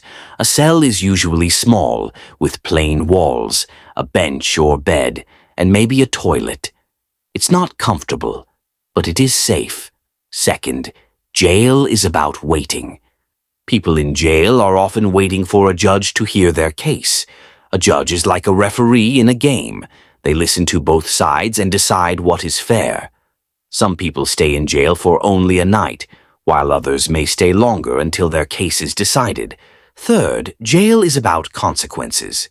When someone is in jail, they cannot go where they want. They cannot drive their car, visit friends, or play outside. They must sit, wait, and think about the choices that brought them there. The driver in our story was learning this lesson the hard way. She sat on the bench, tapping her foot and muttering, "They're wrong. I didn't do anything. They just wanted to harass me, but the quiet walls didn't answer back." The truth was, no matter what she said, her choices had led her here. And while she sat there, other people were safe because she was no longer speeding on the roads. Families could drive without fear of a car swerving wildly beside them. Pedestrians could cross the street without worrying about a chase roaring past. The jail cell was not just about her. It was about protecting everyone else too. Now let's imagine what the driver might have felt. Maybe she felt scared because she didn't know what would happen next. Maybe she felt angry because she wanted to blame someone else instead of herself. Maybe she felt trapped because she couldn't just run away like she did on the highway. Those feelings are normal when someone faces consequences. Kids feel them too. Think about the last time you got in trouble at school or at home. Maybe you wanted to say, "It's not my fault." Maybe you wanted to hide or run away. But deep down, you knew the truth. Your choices led to the consequence. That's what the driver was learning. The officers outside her cell were filling out more paperwork. They listed her charges: eluding because she ran from the police, reckless driving because she drove in a dangerous way, interference because she fought when the officers tried to stop her, open container because she had alcohol in her car, expired registration because her car was not legal to drive. Each charge was like a brick. Together they built a heavy wall of responsibility she could not ignore. And here is another important part about jail. It shows that actions affect others. Morning light spilled through the small window high up on the wall of the jail cell. The driver stirred on the hard bench, her back sore, her head pounding. The night had been long, filled with restless sleep and half-whispered muttering to herself. Now, for the first time in hours, the sound of keys jingling and footsteps in the hallway broke the silence. An officer stopped at her door. "Time to get ready," he said firmly. "You're going to court today." The driver groaned. "Court? I don't need court. I didn't do anything wrong." But the officer only shook his head. "The judge will decide that. Let's go." He opened the door and 2 officers guided her out. She was still in her jail clothes, plain and simple, nothing fancy. Her shoes squeaked softly on the polished floor as they walked down the hallway. Other people were walking in the same direction, men and women who had also been arrested the night before. Some looked tired, some looked angry, some looked frightened. Everyone was quiet, though. Court was serious. They were led into a larger room inside the jail, where they would wait for their turn. One by one, names would be called, and each person would be taken before a judge. The driver sat in a chair, tapping her foot. She muttered, "This is stupid. They're just picking on me. They don't know me," but no one answered. Everyone else was too busy worrying about their own cases. Finally, her name was called. The officers led her into a courtroom. The courtroom looked very different from the jail. The walls were taller. The lights were brighter. At the front of the room was a raised bench where the judge sat. The judge wore a black robe and had a calm, serious face. On one side of the room sat the prosecutor, the lawyer who would explain what the driver had done wrong. On the other side sat a defense attorney, a lawyer who would help the driver if she wanted help. The driver looked around, wide-eyed. She had never been in a courtroom before. It was quiet except for the sound of papers shuffling. Everyone was watching her. The judge spoke first. "This is the case of the driver arrested last night for eluding police, reckless driving, interference, operating an unregistered vehicle, and having an open container. Do you understand the charges?" The driver crossed her arms. "No, I didn't do anything. They harassed me. They made it all up." The judge raised an eyebrow. "The officer's reports tell a different story. You were seen stopping in the middle of the highway, running from police lights and driving dangerously through traffic. Do you deny this?" "I wasn't running," the driver said quickly. "I was just trying to get home." "They followed me. They wouldn't leave me alone." The prosecutor stood and spoke calmly. "Your Honor, the officer's dash camera clearly shows the defendant refusing to stop, speeding away, and nearly causing accidents. The evidence is clear." The defense attorney leaned closer to the driver and whispered, "Listen, denying everything won't help you. You need to stay calm. The judge is deciding what happens next. Let me help." But the driver pulled away. "I don't need help," she muttered. The judge sighed. "Very well. You will have your chance to explain yourself later, but for now I will decide if you must stay in jail or if you can leave on bond while your case continues." The driver's eyes widened. "Leave? You mean I can go?" "Perhaps," said the judge, "but leaving comes with responsibility. If you are released, you must promise to return to court when we tell you. You must not break more laws. You must not run again. Do you understand?" The driver nodded quickly. "Yes, I won't run. I'll be good." The judge studied her face for a long moment. "Promises are easy to make but hard to keep. Still, I will allow bond." He explained that her family or friends could pay money to the court to guarantee she would come back. If she ran again, she would lose the money and face more charges. The driver smiled for the first time since the night before. "See, I told you I didn't do anything wrong," she muttered, but the defense attorney shook their head. "No, you're still in trouble. You have court dates coming. The charges haven't gone away." The officers led her back to the holding room. She sat, waiting while the paperwork was finished. As she waited, she thought about what the judge had said. Don't break more laws. Don't run again, she tapped her foot nervously. Deep down, she knew she had not learned her lesson yet. She still blamed the officers, the judge, even the world, anyone but herself. But the truth was sitting quietly in her mind, like a shadow. She had made the choices that led here. No one else had turned the wheel of her car. No one else had pressed the gas pedal. No one else had shouted at the officers or tried to escape. It had been her. The judge. The judge sits at the front of the room, usually higher up, so everyone can see them. They wear a black robe, not because they're trying to be scary, but because the robe shows they are separate from the arguments in the room. The robe is a symbol that they must stay neutral. Think of the judge as a referee in a soccer game. The referee doesn't play for one team or the other. They don't try to score goals. Instead, they make sure the game is played fairly and that the rules are followed. The judge does the same thing. They listen to both sides, the prosecutor and the defense lawyer, and they make decisions about what is fair. If someone breaks the rules in court, the judge tells them to stop. If evidence is confusing, the judge decides whether it can be used.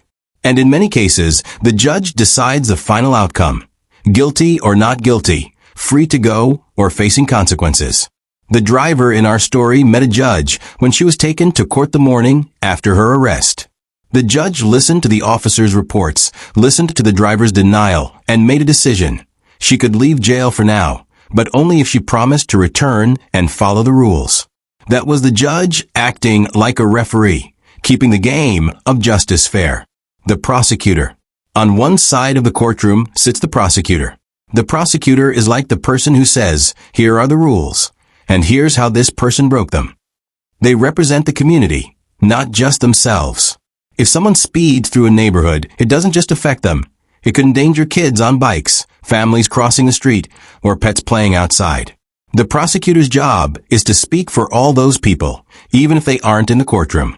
The prosecutor gathers evidence, like dash camera videos, officer reports, and witness statements. They explain to the judge how the law was broken. In the driver's case, the prosecutor showed that she ran from police, drove dangerously, fought officers, and had expired car tags. Each fact was a piece of a puzzle, and together they made the picture clear. The driver had broken the law. Some kids might think the prosecutor is the mean one because they are pointing out mistakes. But really, the prosecutor is like the teacher in class who says, "This rule matters, and we need to talk about it because someone didn't follow it." The defense lawyer.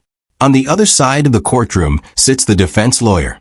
Their job is to help the person who was arrested, the defendant. Everyone, no matter what they did, has the right to be defended.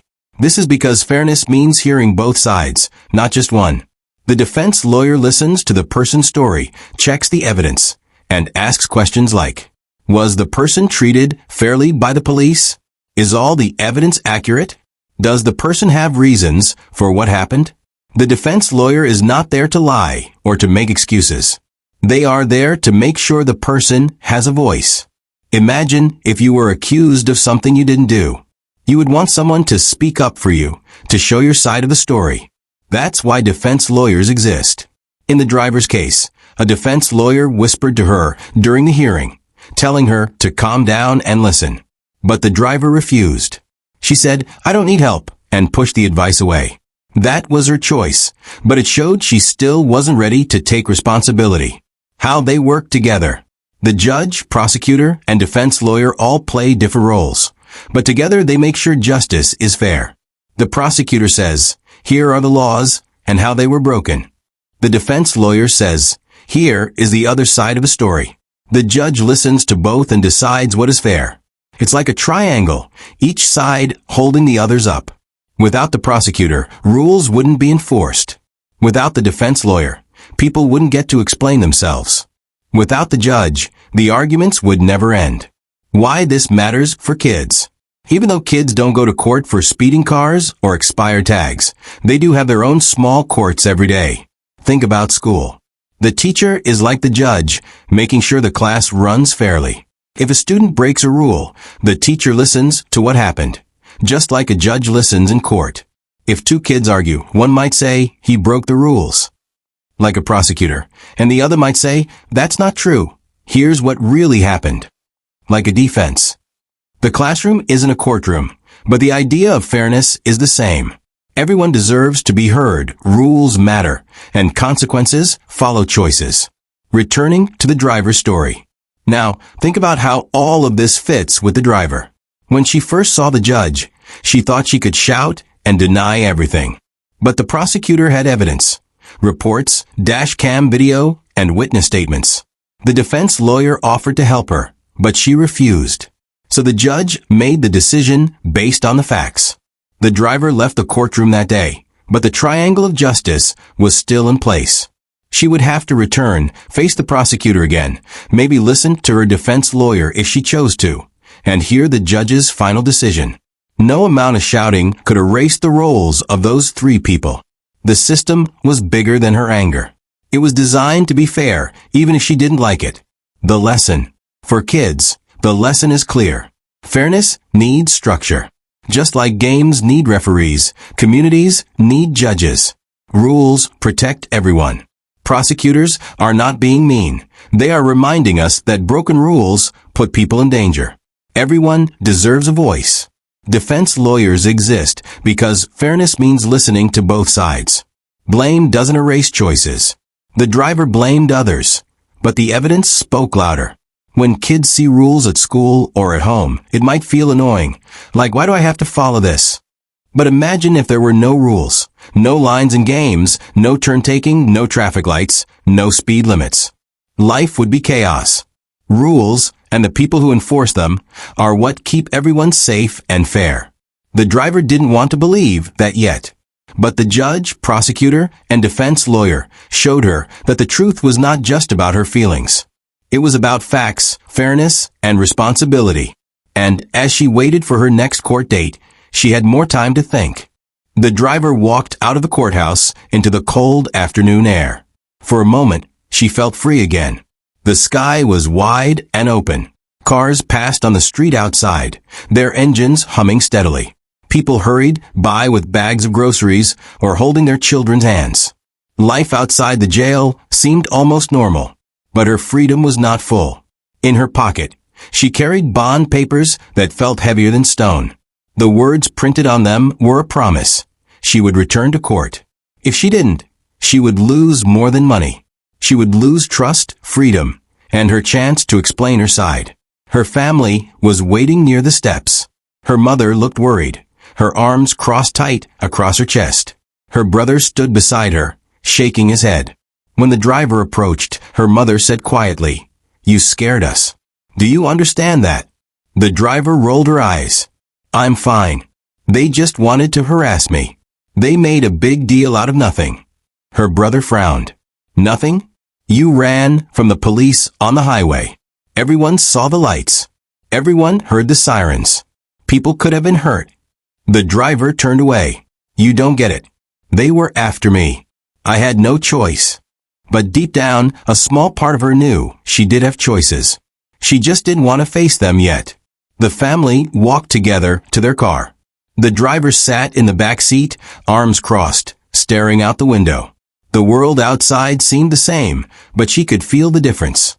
Something had shifted. Hashtag, hashtag, hashtag, hashtag back home. When she got home, her phone buzzed with messages. Some were from friends. Asterisk, asterisk. "Hey, I heard what happened. Are you okay?" Asterisk. Asterisk, asterisk. "Was that really you in the chase last night?" "Crazy." Asterisk. Asterisk, asterisk. "Be careful, girl. That's serious stuff." Asterisk. She scrolled through them quickly, feeling a mix of pride and shame. Part of her wanted to brag. Asterisk, yes, that was me. I outran the cops for a while. Asterisk, but another part of her felt heavy. Asterisk, everyone knows. Everyone is talking. I can't escape it. Asterisk. Her neighbor across the street waved politely when she stepped outside, but the wave was stiff, almost nervous. Parents walking their children gave quick glances and then looked away. The driver could feel the weight of their judgment. That night at dinner, her mother tried again. "You have court dates coming. You need to take this seriously. The judge won't listen if you keep yelling and blaming everyone else." The driver pushed her food around on her plate. "I told you it wasn't my fault." Her brother leaned forward. "Then whose fault was it? The police didn't press your gas pedal. They didn't make you swerve across lanes. They didn't make you stop in the middle of the highway." The driver's cheeks flushed. "You don't understand." Her brother shook his head. "No, you don't understand. You're lucky no one died." The table went quiet. The words hung in the air like smoke. Hashtag, hashtag, hashtag, hashtag the days that followed. Over the next few days, the driver tried to live normally. She went to the store, visited a friend, even walked in the park. But everywhere she went, she felt eyes on her. She imagined whispers following her like shadows. Asterisk, that's the one who ran from the police. Asterisk. Asterisk, did you hear about the chase? Asterisk. Asterisk, I wouldn't trust her on the road. Asterisk. Whether the whispers were real or just in her head, they weighed her down. She tried to ignore them, but the guilt, though small, was beginning to grow. At night, she dreamed of flashing red and blue lights. She dreamed of sirens that grew louder and louder until she woke up sweating. Sometimes she dreamed she was back in the jail cell, the door clanging shut behind her. Her mother noticed. "You're not sleeping well," she said gently. "I'm fine," the driver snapped. But she wasn't fine. Hashtag, hashtag, hashtag, hashtag facing friends. One afternoon, a friend came to visit. They sat on the porch, sipping sodas. At first, the conversation was light, school, music, the weather. But soon, the friend leaned closer. "Can I ask you something? Why did you run?" The driver shrugged. "I don't know. I panicked. They were following me. I didn't want to stop." "But you knew it would only make things worse, right?" the friend asked. The driver looked down. She wanted to say yes, but instead she muttered, "They always pick on me. They don't care. I wasn't going to let them win." Her friend sighed. "It's not about winning or losing. It's about safety. What if I had been driving on that highway? What if my little sister had been in the car with me?" The words stung. For the first time, the driver felt a lump in her throat. She didn't answer. Hashtag, hashtag, hashtag, hashtag, preparing for court. As her next court date grew closer, the defense lawyer called. "We need to talk about your case," the lawyer said. "If you want the judge to take you seriously, you must show responsibility. That means no more blaming. No more yelling." The driver rolled her eyes. "They're the ones who caused this, not me." The lawyer sighed. "You don't have to like the system, but you must respect it. Otherwise, the judge will think you learned nothing, and your punishment will be worse." The driver didn't want to hear it. But that night, as she lay awake staring at the ceiling, the words echoed in her head. "The judge will think you learned nothing." Hashtag, hashtag, hashtag, hashtag, the pressure builds. Everywhere she turned, reminders of the chase followed her. The news had mentioned it briefly, showing flashing lights on the highway. Some people in town joked about it, calling her reckless. Others were angry, saying she put lives in danger. Her family grew quieter around her, tired of arguing. Her mother prayed softly in the evenings. Her brother avoided her, spending more time out of the house. The driver felt trapped, not in a cell this time, but in her own choices. Hashtag, hashtag, hashtag, hashtag, a quiet realization. One evening, she sat alone on the porch. The street was quiet, the air cool. She watched a family ride bicycles together down the road. The children laughed, their voices carrying through the air. Cars slowed carefully as they passed, giving the family space. She thought about what might have happened if her chase had crossed paths with them. The image made her stomach twist. For the first time, she whispered to herself, "Maybe I did go too far." It wasn't a full admission. Not yet. But it was the beginning of one. The driver still had a long way to go before facing the full truth. Court was coming, and the judge would decide her future. But for now, she sat quietly, listening to the laughter of children and the hum of safe, steady cars, and she wondered what might come next. The driver sat on her porch, staring at the quiet street. Families walked by. Children rode bikes. Dogs barked in yards. Everything looked peaceful, but her thoughts were not. Her choices had left heavy shadows around her. She was starting to realize that what she had done wasn't just about her. It was about everyone she had put at risk. This brings us to a bigger lesson. Responsibility. What is responsibility? Responsibility is a big word, but its meaning is simple. It's about taking care of what you are supposed to do. If you have a pet, your responsibility is to feed it, give it water, and keep it safe. If you have homework, your responsibility is to finish it and turn it in. If you play a game, your responsibility is to follow the rules so the game is fair. Responsibility is like carrying an invisible backpack. Everyone has one. Inside are the duties and promises you carry every day. Some are light, like remembering to brush your teeth. Some are heavy, like driving a car safely or looking after a little brother or sister. When you carry your backpack well, life feels steady. When you ignore it or throw it down, problems begin to pile up around you. Small responsibilities lead to big ones. When kids are young, their responsibilities are small. Clean up toys, listen to parents, be kind to friends. These may seem simple, but they are practice. They build habits. As kids grow older, responsibilities grow too. Doing homework, helping with chores, showing respect to teachers. Later, as teenagers, responsibilities include driving carefully, working at jobs, and preparing for the future. By the time someone is an adult, responsibilities are much larger. Paying bills, caring for children, keeping a job, and following the law. Each step prepares you for the next. Skipping steps or refusing responsibilities only makes the backpack heavier later. The driver's backpack. Let's look again at the driver. What was inside her invisible backpack that night? Keep her car safe and legal. Follow traffic rules on the highway. Listen to police officers when they gave instructions. Stay calm and make safe choices. But instead of carrying these responsibilities, she threw them down. She ignored expired tags.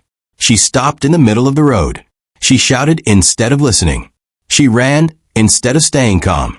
When she dropped her responsibilities, others had to pick them up.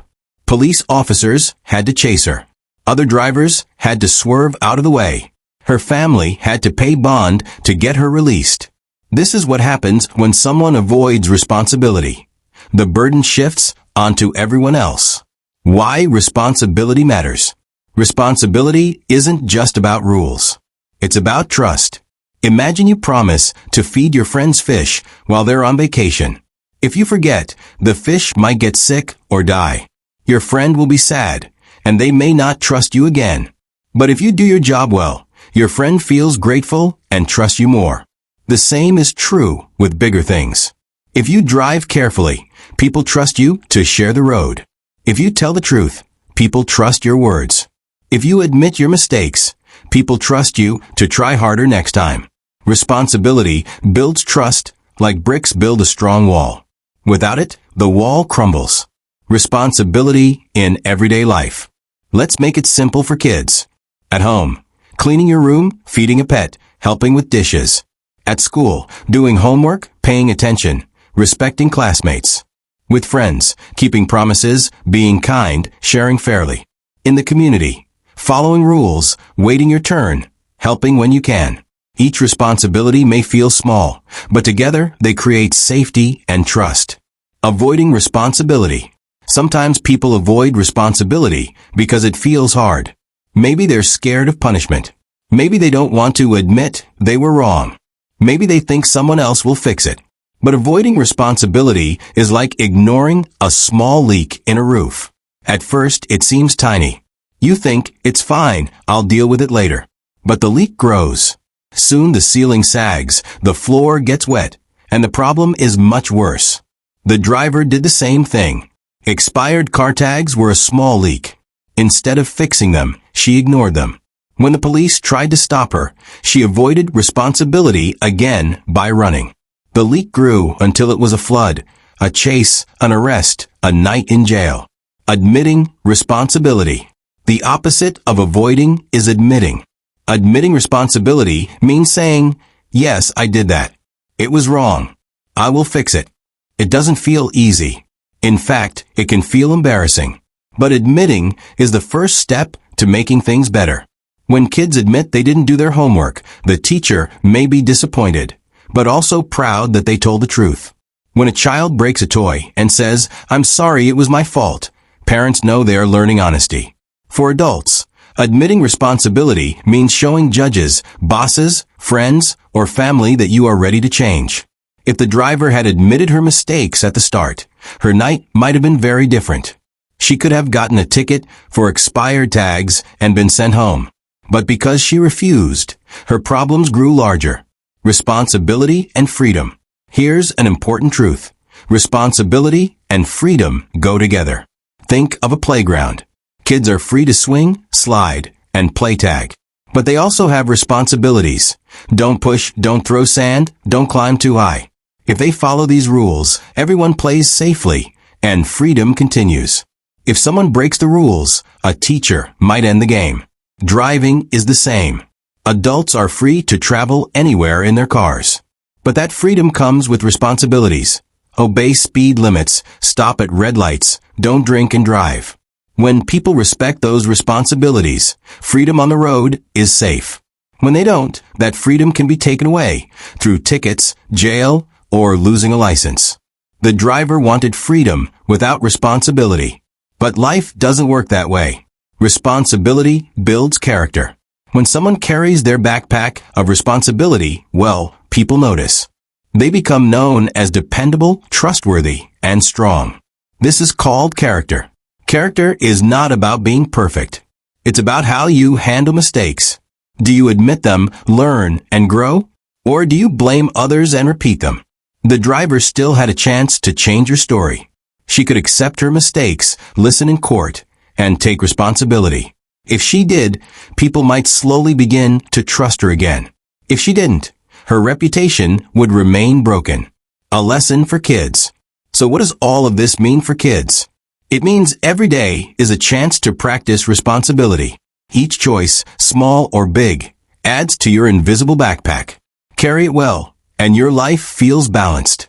Drop it, and others will have to pick it up for you. When you clean up after yourself, you show respect. When you admit you spilled milk, you show honesty. When you follow game rules, you show fairness. When you care for a friend or pet, you show kindness. These small acts build habits that prepare you for bigger responsibilities later. Back to the driver. As the driver sat on her porch, she began to feel the weight of her invisible backpack. She had tried to throw it down, but it always came back heavier. The bond papers in her pocket, the stares from neighbors, the disappointment in her family's eyes. All of it was the weight of avoided responsibility. The morning of the final court hearing arrived. The driver woke before the sun. She hadn't slept much. For days, her stomach had been tight with worry. No matter how many times she told herself it wasn't my fault, the truth kept pressing into her thoughts. I made the choices. I ran. I fought. I caused this. Her mother knocked on the door. It's time, she said softly. The driver nodded and got dressed. She wore simple clothes, nothing flashy, trying to look respectful. Her hands shook as she tied her shoes. The family drove in silence to the courthouse. The city was just waking up. People hurried to work. Children carried backpacks to school. To them, it was an ordinary day. But for the driver, this was the day her future would be decided. Entering the courtroom. The courthouse doors were heavy, but she pushed them open and stepped inside. The air smelled faintly of wood and polish. She passed through security, then into the courtroom. The judge sat at the front, calm and serious. The prosecutor organized papers on one side. The defense lawyer waited on the other. The driver sat down, her heart thumping like a drum. All rise, the bailiff called. Everyone stood as the judge entered fully and took their seat. You may be seated. The judge looked down at the driver. You are here today for your final hearing regarding charges of eluding, reckless driving, interference with officers, open container, and operating an unregistered vehicle. This is your opportunity to speak. Do you understand? The driver swallowed hard. Yes, Your Honor. The prosecutor speaks. The prosecutor stood first. Your Honor, the evidence is clear. On December 1st, the defendant refused to stop for officers, drove dangerously on the highway, nearly caused accidents, and resisted arrest. Dash camera footage and officer reports support these facts. The defendant's actions put lives at risk, not only her own, but also those of other drivers, pedestrians, and the officers involved. The state recommends consequences that reflect the seriousness of these actions. The words echoed in the quiet courtroom. The driver shifted in her seat. She could almost hear the screech of tires, the blare of sirens, the slam of the car door from that night. The defense lawyer speaks. Then the defense lawyer stood. Your Honor, my client acknowledges that mistakes were made. She was frightened and acted without thinking. While her actions were dangerous, she has had time to reflect. She understands now that running from responsibility only made things worse. She asks for a chance to prove she can change, to take responsibility, and to rebuild trust. We request a sentence that allows her to learn and grow, rather than simply punish. The driver glanced at her lawyer, surprised. Until now, she hadn't admitted much. But hearing the lawyer speak made her realize she couldn't hide anymore. The judge's questions. The judge leaned forward. Driver, this is your chance to speak for yourself. Do you have anything to say before I decide? The driver's throat was dry. She wanted to say, it wasn't my fault. The words almost slipped out, but then she remembered her friend's question. What if my little sister had been in the car that night? She remembered her brother's voice. You're lucky no one died. For the first time, she took a deep breath and said, Yes, Your Honor. I was wrong. I was scared, and instead of stopping, I ran. I made everything worse. I put people in danger, and I fought the officers who were trying to help. I blamed everyone else, but the truth is, it was my fault. I'm sorry." The courtroom was silent. Even her family looked up in surprise. The judge studied her carefully. "You understand that saying sorry is only the beginning?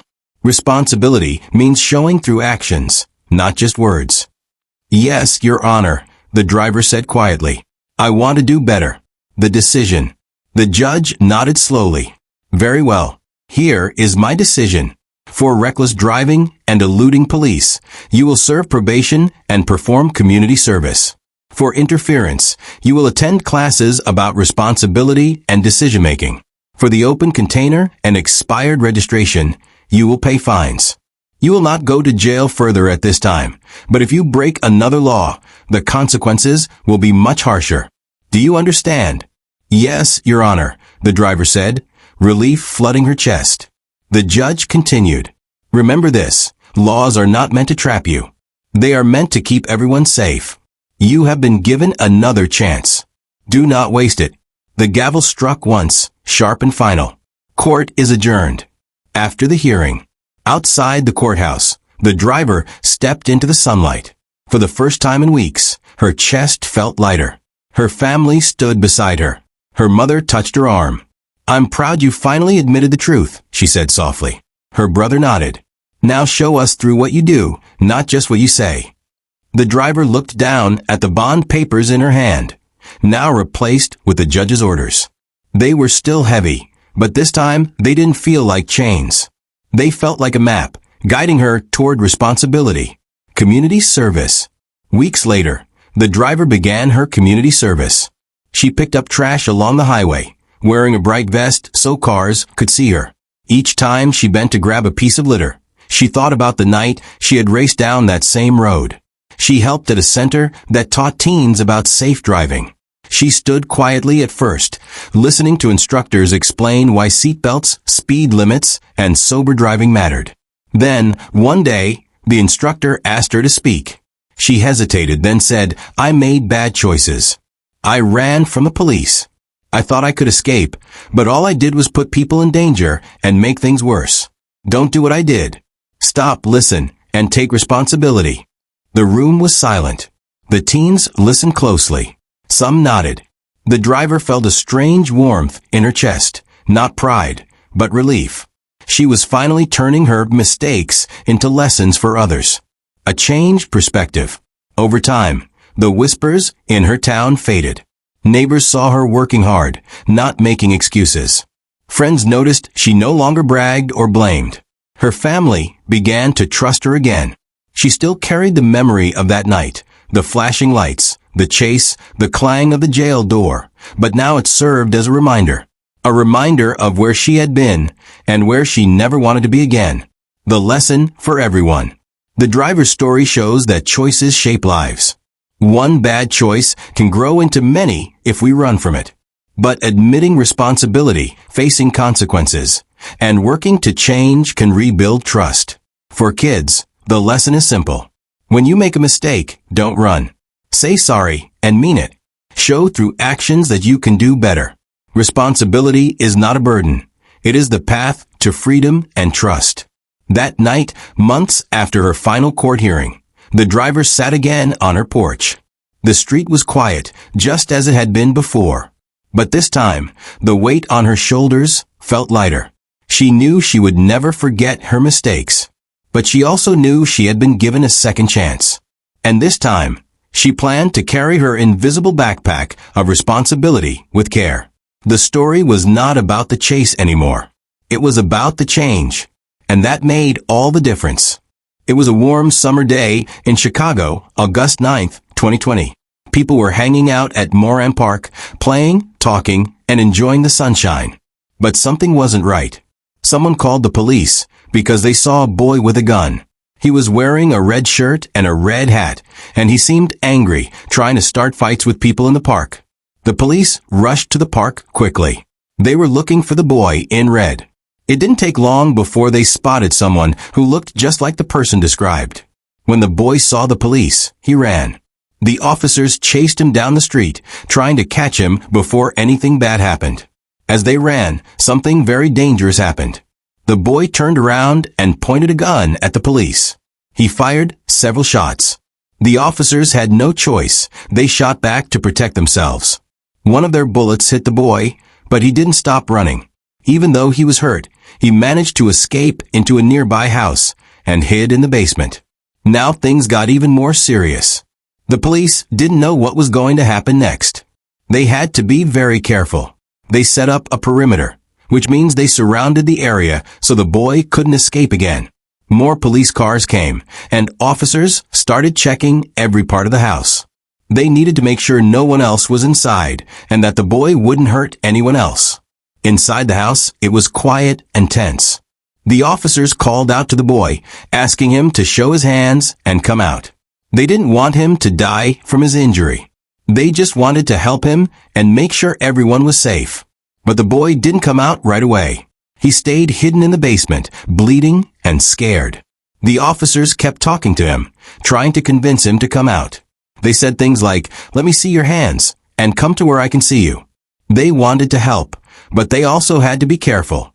They didn't know if he still had the gun, or if he might try to shoot again. Eventually, the boy listened. He slowly came out with his hands up. The officers arrested him and checked to make sure he didn't have any more weapons.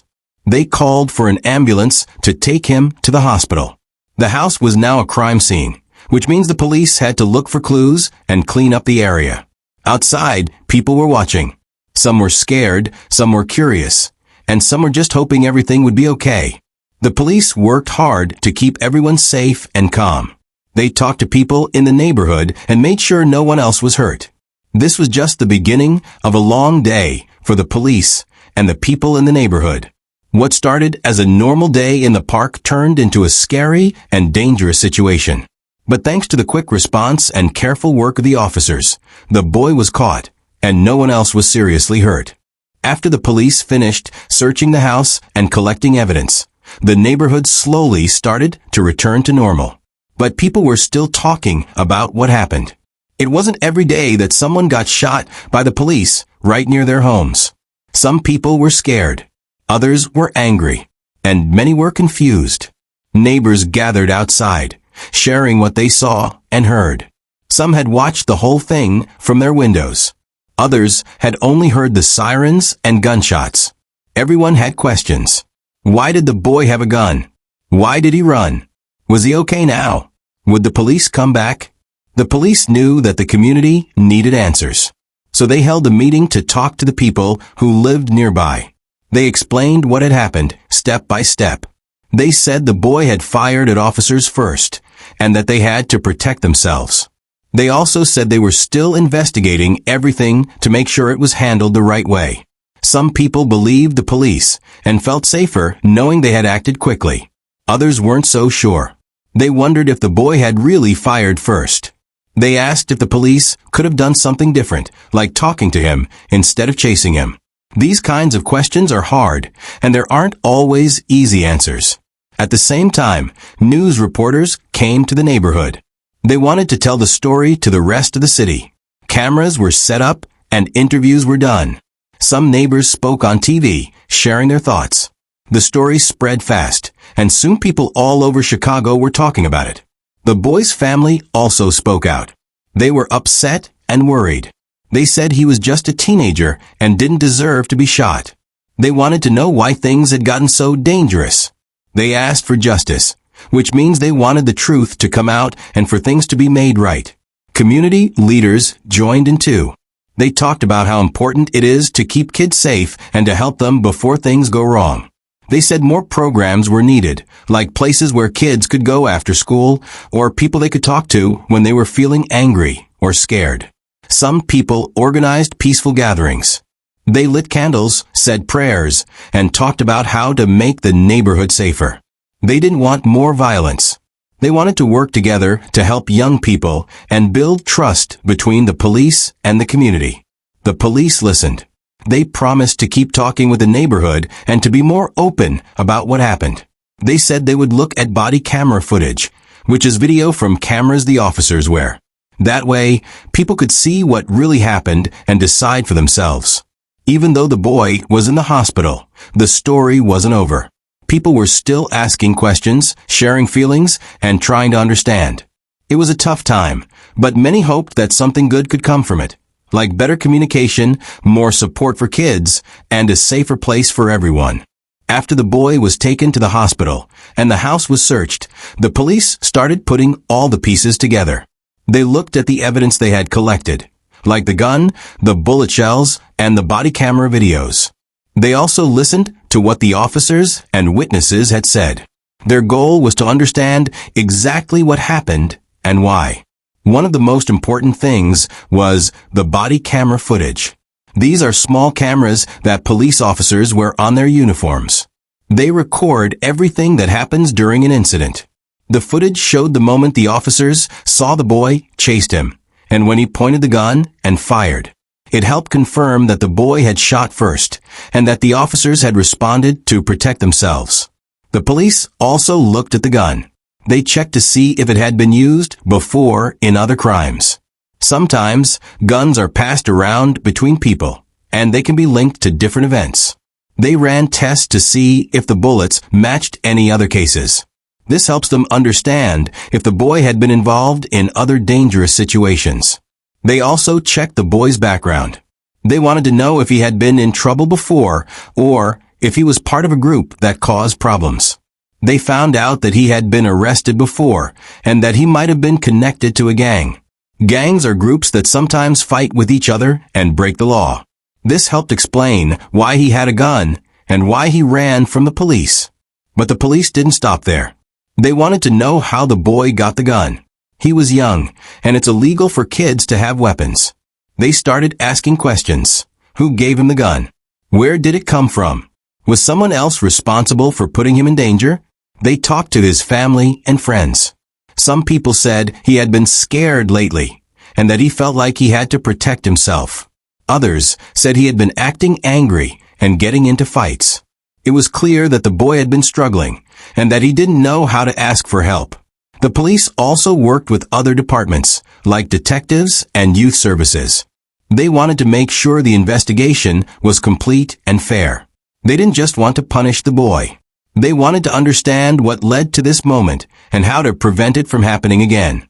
Meanwhile, the officers who had been involved in the shooting were also being reviewed. Even though the body camera showed they had followed the rules, it's important to double-check.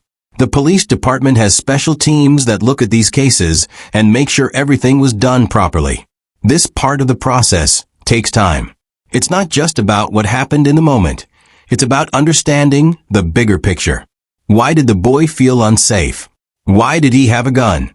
What can be done to help other kids like him? The police started writing reports, collecting all the facts, and preparing to share their findings with the public.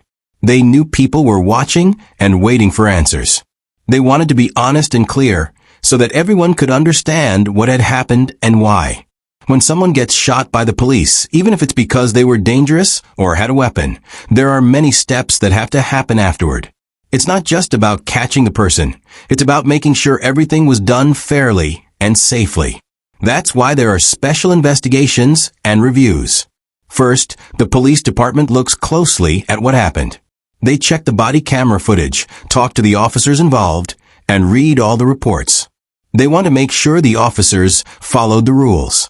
If they didn't, they could get in trouble, even lose their jobs or face charges. There's also something called the Civilian Office of Police Accountability, or COPA.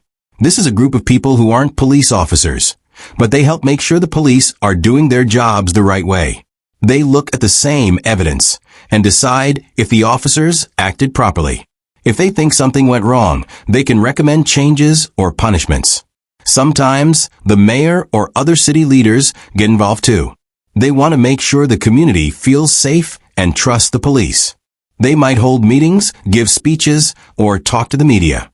Their job is to listen to people's concerns and help find solutions. Meanwhile, the boy who was shot is still in the hospital. Doctors are helping him recover, but he's also under arrest. That means he's not free to leave. When he's healthy enough, he'll go to court. A judge will decide what happens next, whether he'll stay in jail, go to a youth program, or face other consequences. In court, lawyers will talk about what happened. The police will share their evidence, and the boy's lawyer will try to explain his side of the story. Maybe he was scared.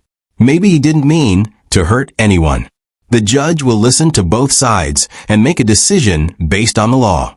This process can take weeks or even months. It's slow because it's important to be fair. Everyone deserves a chance to explain what happened, and the truth takes time to uncover. While all this is happening, the community is still watching. People want to know what will happen to the boy, to the officers, and to their neighborhood. Some are hopeful that things will get better. Others are worried that nothing will change. The police department might also make changes. They could offer more training to officers, so they know how to handle tough situations better. They might start new programs to help kids stay out of trouble. They could even work with schools and families to build stronger relationships. All of this is part of healing after a scary event. It's not just about punishment. It's about learning, growing, and making sure people feel safe. Everyone, police, families, neighbors, has a role to play in making the community stronger. After the shooting and all the investigations, people started thinking about how to stop something like this from happening again. It wasn't just about one boy or one day. It was about the bigger picture. What could be done to help kids before they got into trouble? What could police do differently? What could the whole community learn? One idea was to focus more on youth programs. These are places where kids can go to play sports, learn new skills, get help with homework, or just talk to someone who cares. When kids have safe places to go and people to talk to, they're less likely to feel angry or alone. They're less likely to carry weapons or get into fights. Schools also started thinking about how to support students better. Teachers and counselors talked about ways to notice when a kid is struggling. Maybe they're sad, scared, or acting out. Instead of punishing them right away, schools could offer help, like counseling, mentoring, or family support. Police departments looked at their training. They asked, are our officers ready to deal with kids in crisis? They added lessons about how to talk calmly, how to notice signs of fear or stress, and how to avoid making things worse. They also practiced ways to keep everyone safe without using force unless it was absolutely necessary. Some cities created special teams called crisis intervention units. These teams include police officers, social workers, and mental health experts. When someone is in trouble, especially a young person, they respond together. That way, there's more than one kind of help available. Community members also got involved. They started mentoring programs where older teens or adults help younger kids stay on track. They shared their own stories, how they made mistakes, learned from them, and found better paths. These stories helped kids see that change is possible. Families played a big role too. Parents talked to their children about safety, choices, and feelings. They reminded them that it's okay to ask for help. They also worked with schools and police to make sure their kids were supported, not judged. Even artists and musicians joined in. They created songs, poems, and paintings about peace, hope, and strength. These creative works helped people express their feelings and imagine a better future. They reminded everyone that even after something painful, beauty and healing are still possible. All of these efforts were about learning, not just from the facts of the case, but from the emotions, the fears, and the hopes that came afterward. People realized that change doesn't happen overnight. It takes time, effort, and teamwork. But every step mattered. Every conversation, every program, every act of kindness helped build a stronger, safer community. And even though the shooting was a terrible event, it became a moment where people came together to learn, grow, and protect each other. As time passed, the neighborhood began to settle again. The police investigation was mostly finished, the court case was underway, and the boy was recovering. But even though the sirens were gone and the streets were quiet, people still felt the effects of what had happened. It had changed how they saw their community, their safety, and each other. Some people still felt nervous when they saw police cars. Others felt more thankful, believing the officers had protected them. Kids asked questions their parents didn't always know how to answer. Why did the boy have a gun? Why did the police shoot? Could that happen to me? These were hard questions, but they were important. So families kept talking. Teachers kept listening. Community leaders kept working. They knew that healing wasn't just about fixing one problem. It was about building something stronger than before. One big idea was trust. Trust between neighbors. Trust between kids and adults. Trust between the police and the people they serve.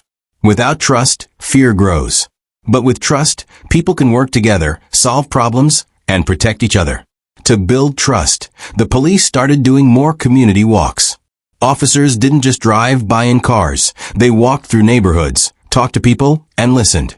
They visited schools, played basketball with kids, and answered questions. They wanted people to see them as helpers, not just enforcers. Neighborhood groups also grew stronger. They organized cleanup days, block parties, and safety workshops. These events helped people connect, share ideas, and feel proud of where they lived. When people know each other, they're more likely to help each other. Kids got involved too. Some joined youth councils, where they could speak up about what they needed, like safer parks, better lighting, or more after-school programs. Others became peer mentors, helping younger kids stay out of trouble and make good choices. The boy who had been shot was still facing consequences, but he was also getting support.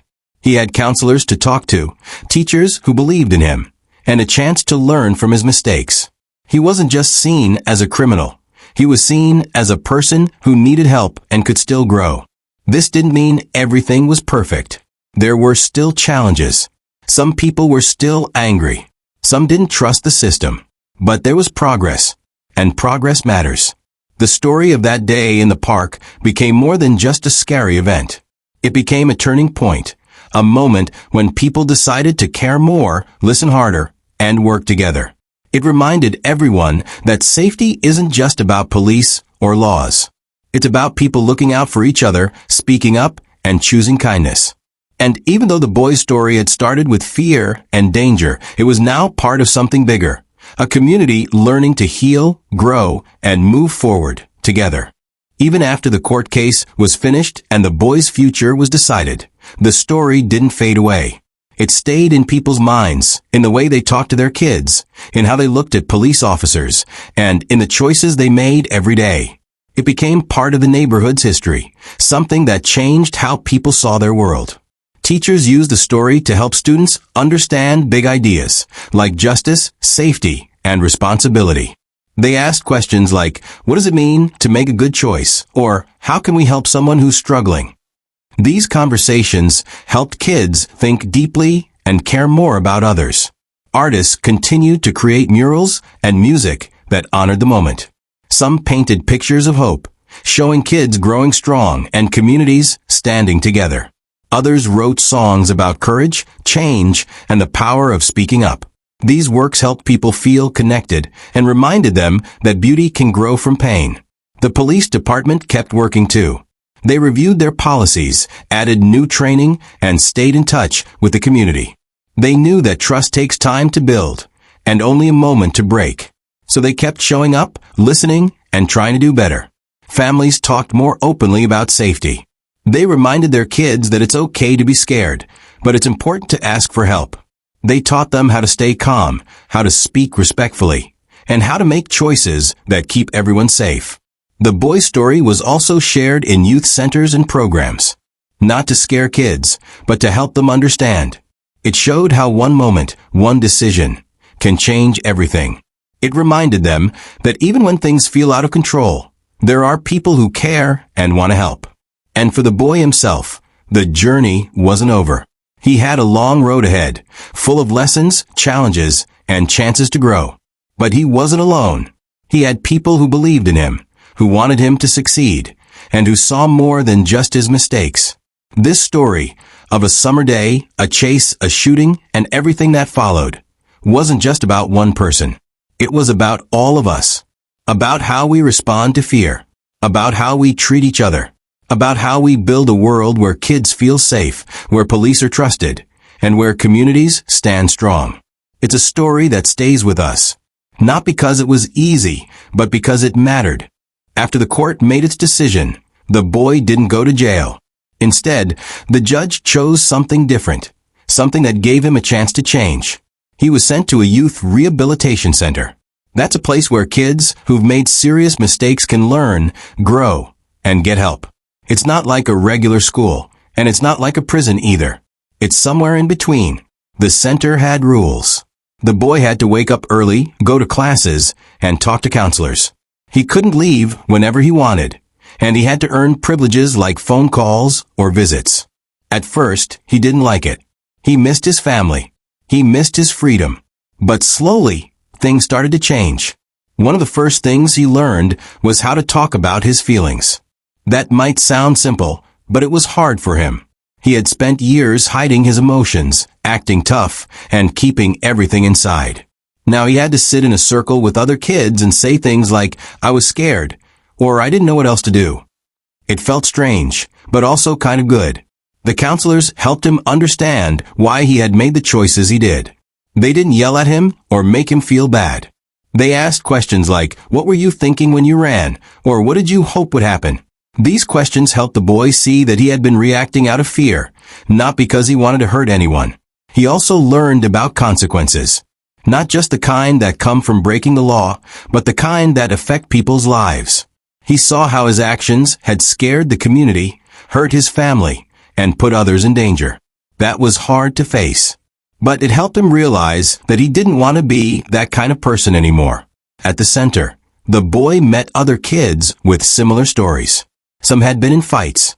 Some had stolen things. Some had run away from home. They all had different reasons for being there, but they shared one thing. They wanted to change. They supported each other, gave advice, and sometimes just sat quietly together when things felt heavy. The boy started doing better in school. He liked writing, especially when he could write about his life. One day, he wrote a story about the day he ran from the police.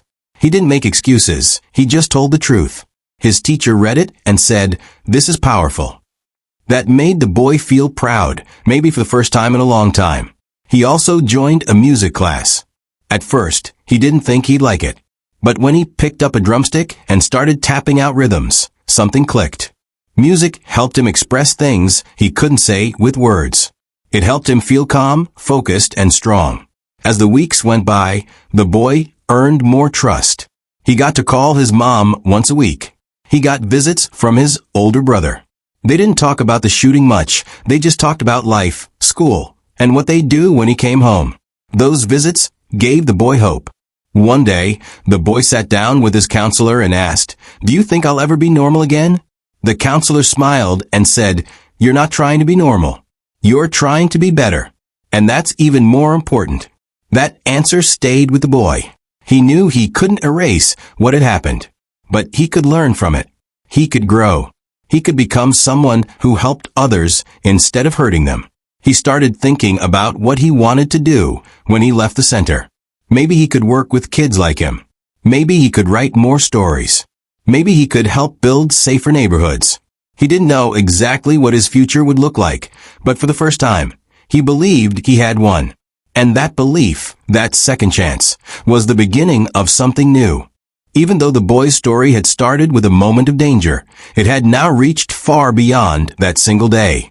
His voice, his honesty, and the community's response had created something bigger, a ripple effect.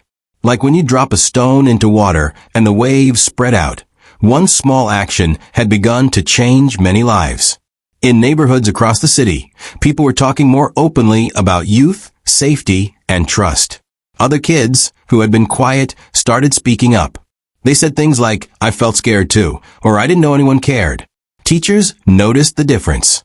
Students were more willing to ask for help, more willing to listen, and more willing to support each other. One school started a project called My Story Matters. Students wrote about their lives, the good parts, the hard parts, and the moments that shaped them. Some wrote about losing friends. Others wrote about being bullied or feeling invisible. The boy's story had shown them that telling the truth could be powerful, even healing. Police departments in other parts of the city began asking, "What can we learn from this?" They started reviewing their own policies, especially when it came to dealing with young people. Some added more training in empathy and communication. Others created youth advisory boards. where teens could share their thoughts directly with officers. One officer said, "I used to think my job was just about enforcing rules. Now I see it's also about building relationships." That shift in thinking didn't happen overnight, but it mattered. It helped officers see kids not as threats, but as people with stories, struggles, and potential. Local leaders noticed the change too. They began investing in programs that focused on prevention, not just reacting to problems, but stopping them before they started. They funded after-school centers, mental health support, and mentorship programs. They asked young people what they needed, and they listened. The boy, now a little older and more confident, was invited to help design one of these programs. He sat in meetings with adults, shared ideas, and helped shape a space where kids could feel safe. He said, "We don't need more rules. We need more people who care." That message stuck. Even families who hadn't been directly affected by the shooting felt the ripple. Parents talked more with their kids. They asked how they were feeling, what they were worried about, and what kind of support they needed. Some families started volunteering at youth centers or joining neighborhood watch groups. They wanted to be part of the solution. Artists continued to spread the message. One mural showed a tree growing from a broken sidewalk, with roots made of words like hope, truth, and healing. Another showed a group of kids holding lanterns, lighting the way forward. These images reminded people that even in dark times, light is possible.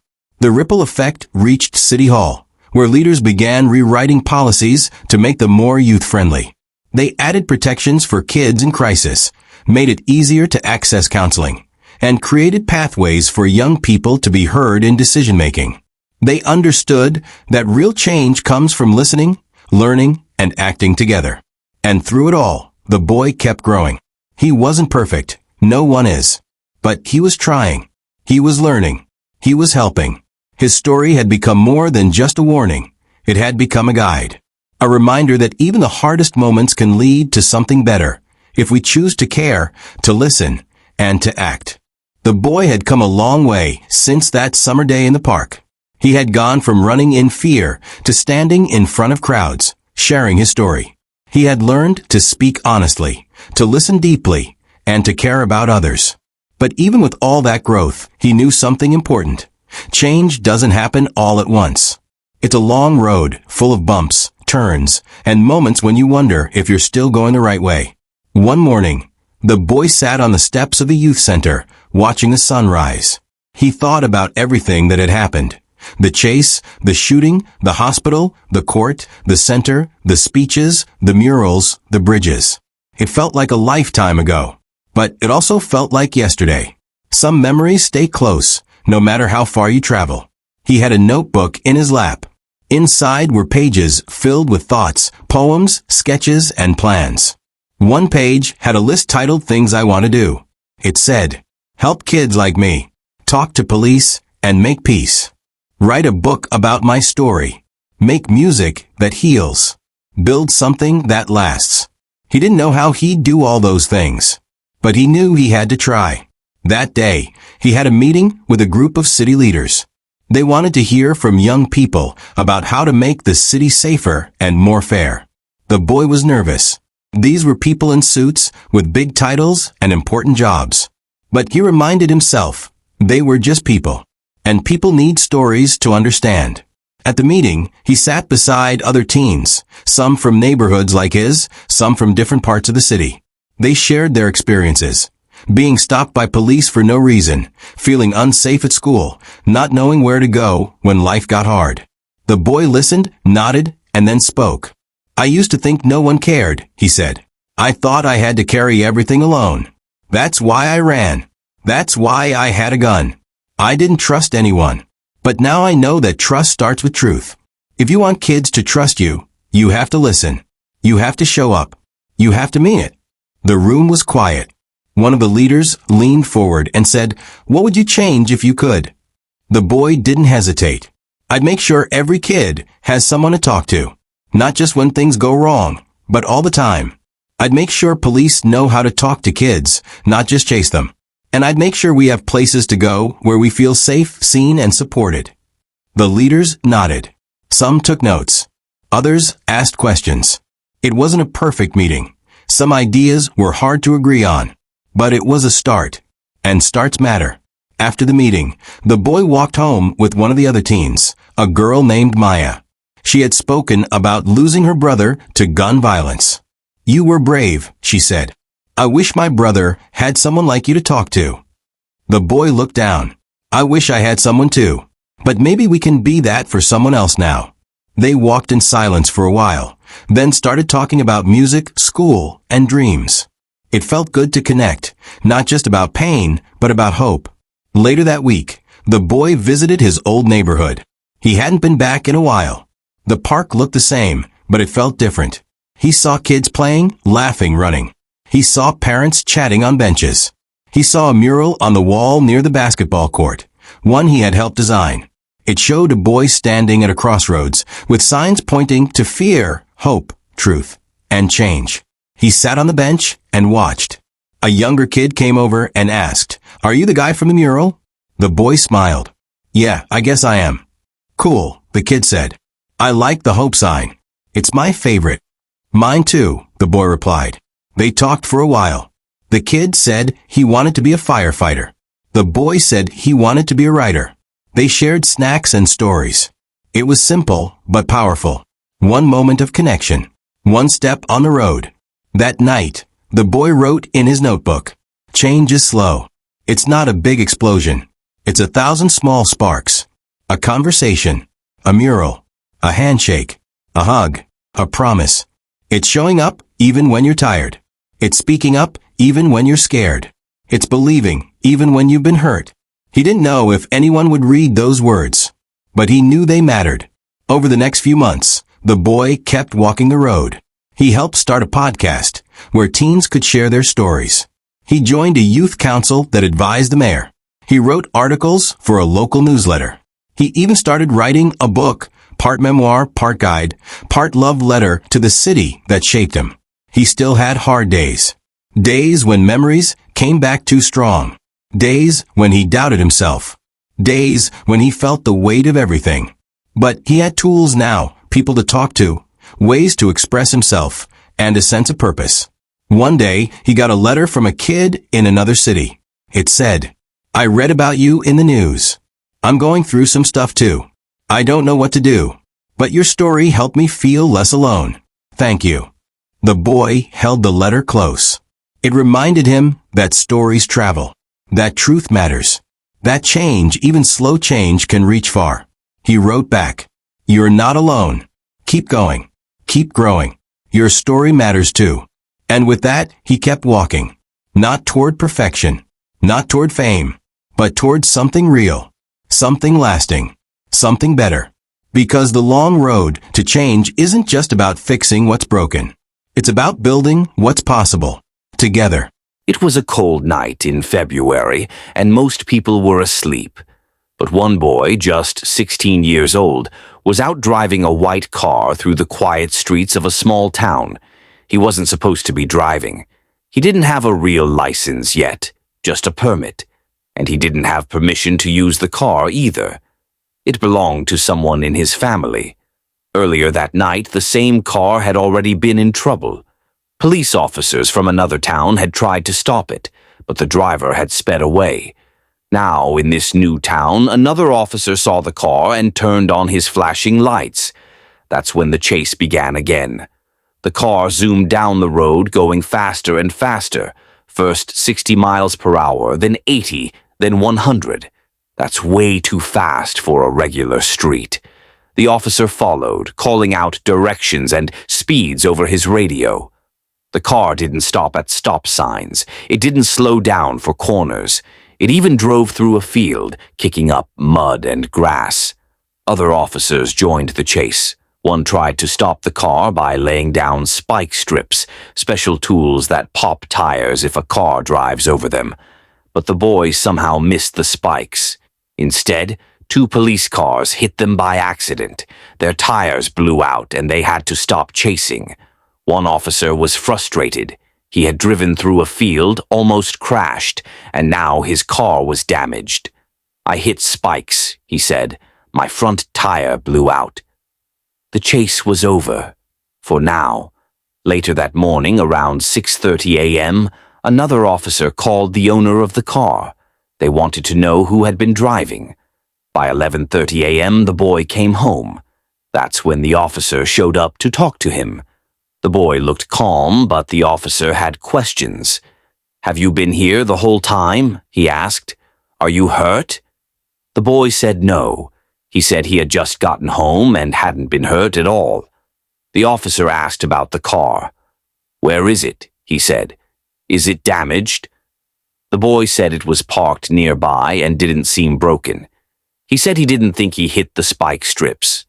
Then the officer asked the big question, "Why did you run from the police?"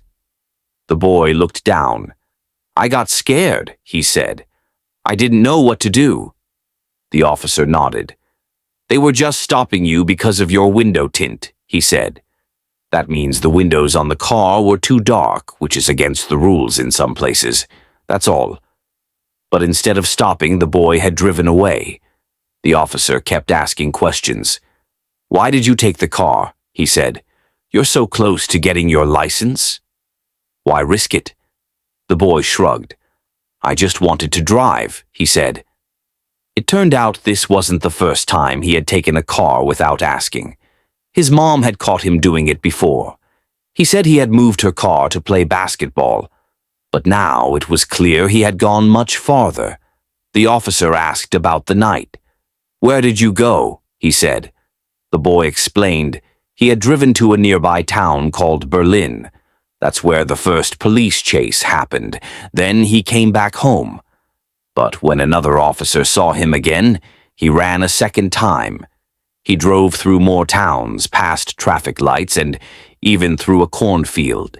He parked the car, went to his mom's house, and stayed there for a while. Then he came back again and got chased again. The officer was surprised. 2 police cars got damaged, he said. "Do you know how dangerous that was?" The boy nodded. He said he had gone to a gas station called Quick Trip. He didn't have much money, only $5. But somehow he had driven all over the place, even to a town called Oshkosh. The officer asked about his phone. "Where were you at 5:30 a.m.?" he said. "Your phone stopped working then." The boy said he had turned off his data. That means his phone couldn't be tracked anymore, but his family had been looking for him since 4 a.m. They were worried. His grandma, dad, and others had all tried to find him. The officer was upset. "You were starting on the basketball team," he said. "You had a good game last night. Then you go and do this." The boy looked down again. "I thought about not coming back," he said quietly. The officer leaned in. "Don't do that," he said. "You're 16. You can recover from this." You're lucky the boy's grandma had some wise words too. "No matter how bad things get," she said, "you've got to call me. I've told you that before." In the end, the boy was charged with several crimes. He had run from the police, damaged property, and driven without a license. He also got tickets for speeding and not stopping at a traffic light. But the most important thing was that he was safe. The officers were glad they found him.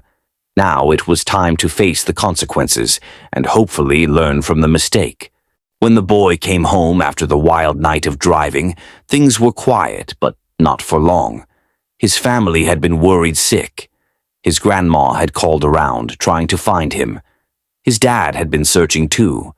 Everyone was scared something bad had happened. Now that he was back, the police were there to talk. They didn't yell. They didn't get angry. But they were serious. One officer sat down with the boy and asked him to explain everything. The boy tried to stay calm, but he knew he was in trouble. "I didn't mean to scare anyone," he said softly. The officer nodded. "But you did. Your grandma was crying. Your dad was calling everyone. You were gone for hours and no one knew where you were." The boy looked down. He hadn't thought about that. He had just wanted to drive. He didn't think about how his family would feel. He didn't think about the police cars that got damaged or the danger he was in. His grandma came into the room. She was gentle but firm. "You know I love you," she said, "but this can't happen again. You could have been hurt. You could have hurt someone else." The boy nodded. "I know," he whispered. She sat beside him. "You're smart. You're kind. You've got a future. But you've got to make better choices." The officer asked more questions. "Why did you run from the police?" he said again. The boy shrugged. "I got scared. I didn't want to get in trouble. But now you're in more trouble," the officer said.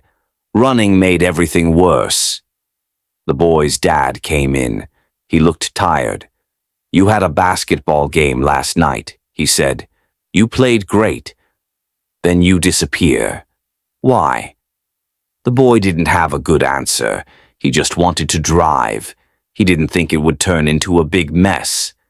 His dad sighed. "You're 16. You're almost there. You're close to getting your license. You've got school, sports, friends. Why throw it away?" The boy felt tears in his eyes. "I didn't mean to," he said. The officer explained what would happen next. The boy would get tickets. He might have to go to court. He could lose the chance to get his license soon. He might even have to do community service or take special classes. "But you're lucky," the officer said. "You're alive. No one got hurt. You can fix this." The boy nodded. He didn't feel lucky, but he knew it could have been worse. His grandma hugged him. "We'll help you," she said, "but you've got to help yourself too." The boy promised to do better. He said he wouldn't take a car without asking again. He said he'd talk to someone if he felt scared or confused. The officer believed him, but he also knew it would take time. "You've got to earn back trust," he said. "That's not easy." "But it's possible." The boy looked around the room. His family was there. They were upset, but they still cared. He had made a big mistake, but he wasn't alone. After the boy talked with the police and his family, things started to sink in. He wasn't just in trouble. He had scared people, broken rules, and risked lives. Now he had to deal with the consequences. The officer explained what would happen next. The boy would get several tickets. One was for speeding, another was for not stopping at a traffic light. There were more for driving without a license and running from the police. These weren't just small problems. They could lead to court dates, fines, and even time in a special program for young people who break the law. The boy felt nervous. He had never been in this kind of trouble before. He didn't know what court would be like. He didn't know how much money the tickets would cost. He just knew he had messed up. His grandma tried to help. She talked to him about responsibility. "When you make a mistake," she said, "you have to own it. You can't run away. You have to face it." The boy nodded. He wanted to fix things. He wanted to show he could do better. His dad had a long talk with him, too. "You're not a bad kid," he said, "but you made a bad choice. Now you've got to work hard to earn back trust." The boy asked what he could do. His dad had ideas. "Start by helping around the house," he said. "Be honest. Be respectful. And stay out of trouble." The boy agreed. He started doing chores without being asked. He helped his grandma with groceries. He cleaned up his room. He even apologized to the neighbors for the noise and worry he had caused. At school, things were harder. Some kids had heard about the chase. They asked questions. Some teased him.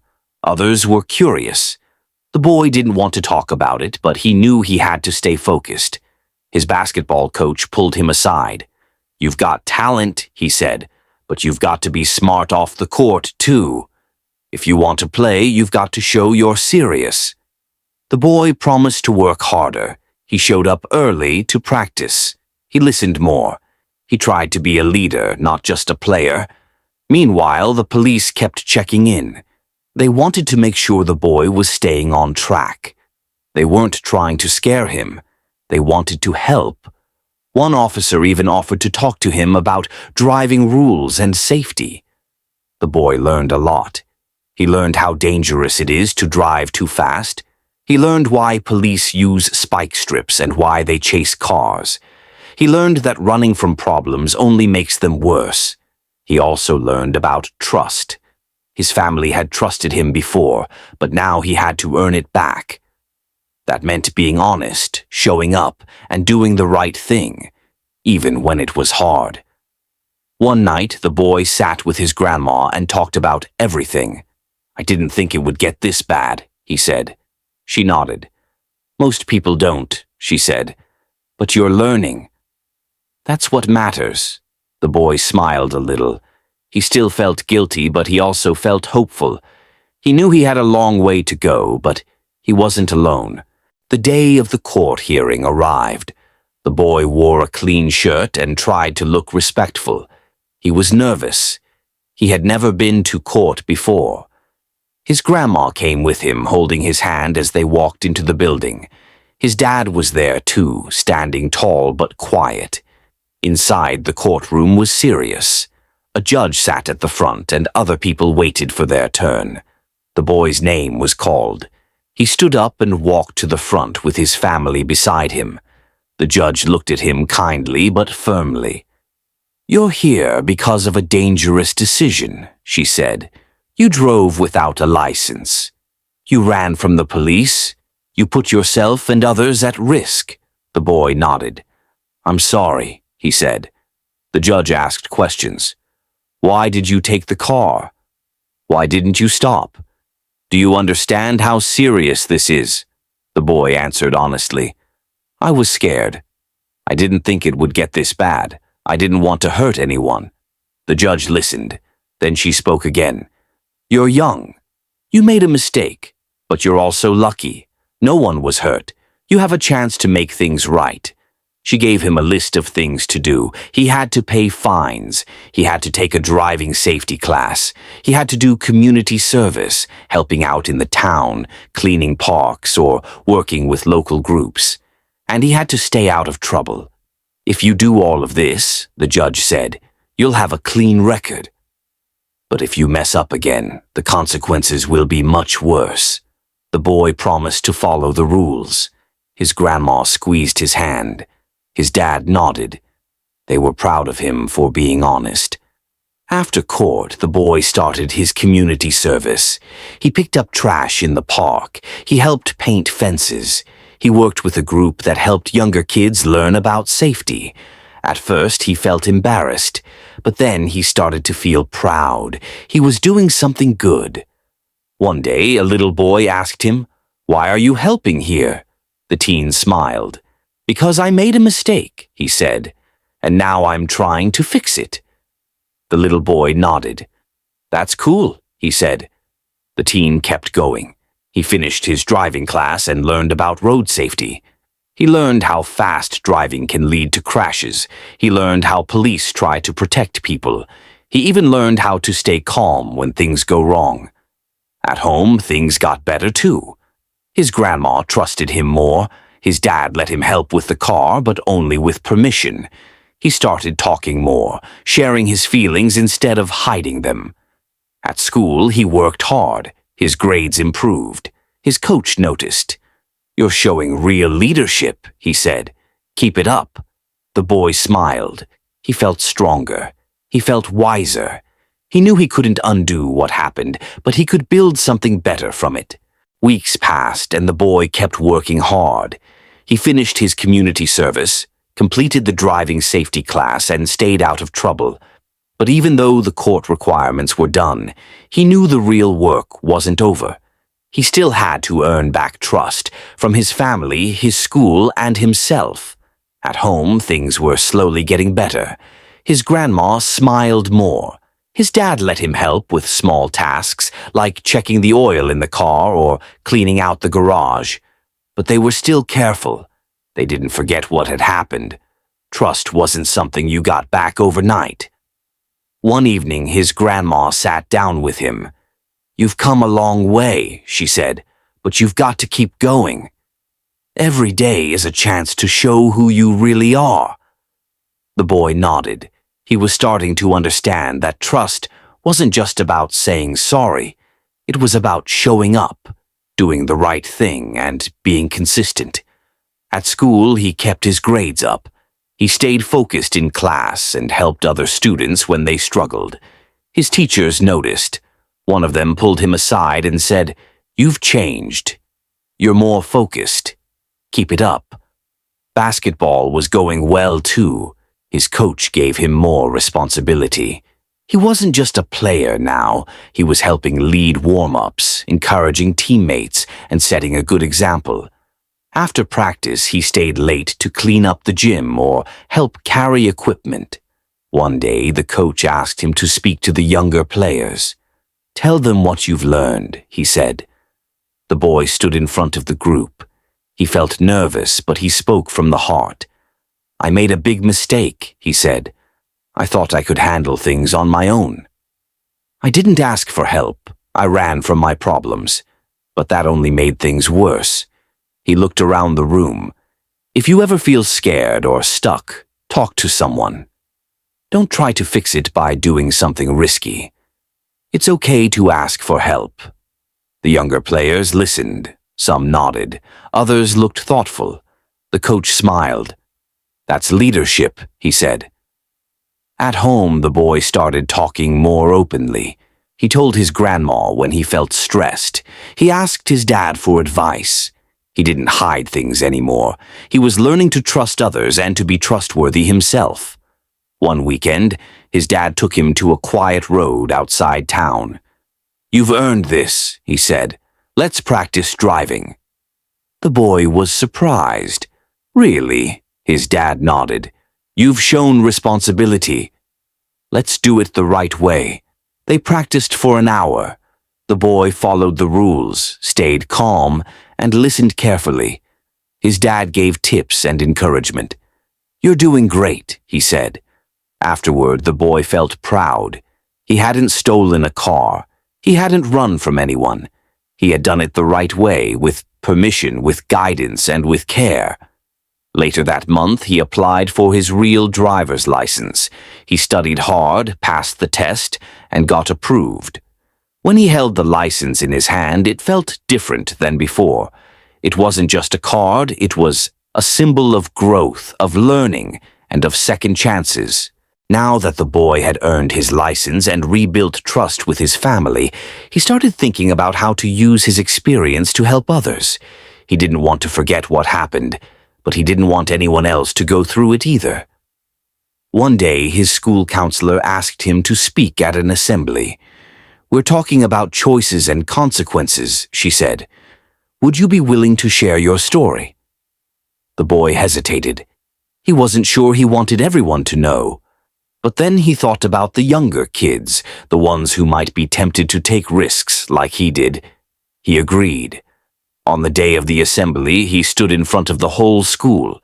His heart beat fast, but he took a deep breath and began. "I made a mistake," he said.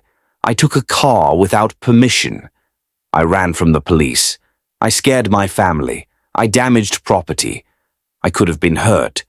Or worse." The room was quiet. Everyone listened. "I thought I was just driving around," he continued, "but I wasn't thinking about the danger. I wasn't thinking about how it would affect other people." He talked about the court, the community service, and the long road to earning back trust. He talked about how hard it was to face his family and how much he had learned. "I'm not proud of what I did," he said, "but I'm proud of how I've changed. I've learned that being honest, asking for help, and doing things the right way matters." After the assembly, students came up to him. Some thanked him. Others asked questions. A few said they had been thinking about doing something risky, but now they weren't so sure. The boy felt something new. Purpose. His story wasn't just about a mistake. It was about growth, learning, and helping others. He started volunteering with a local youth group. He helped younger kids learn about safety, responsibility, and making good choices. He didn't lecture. He listened.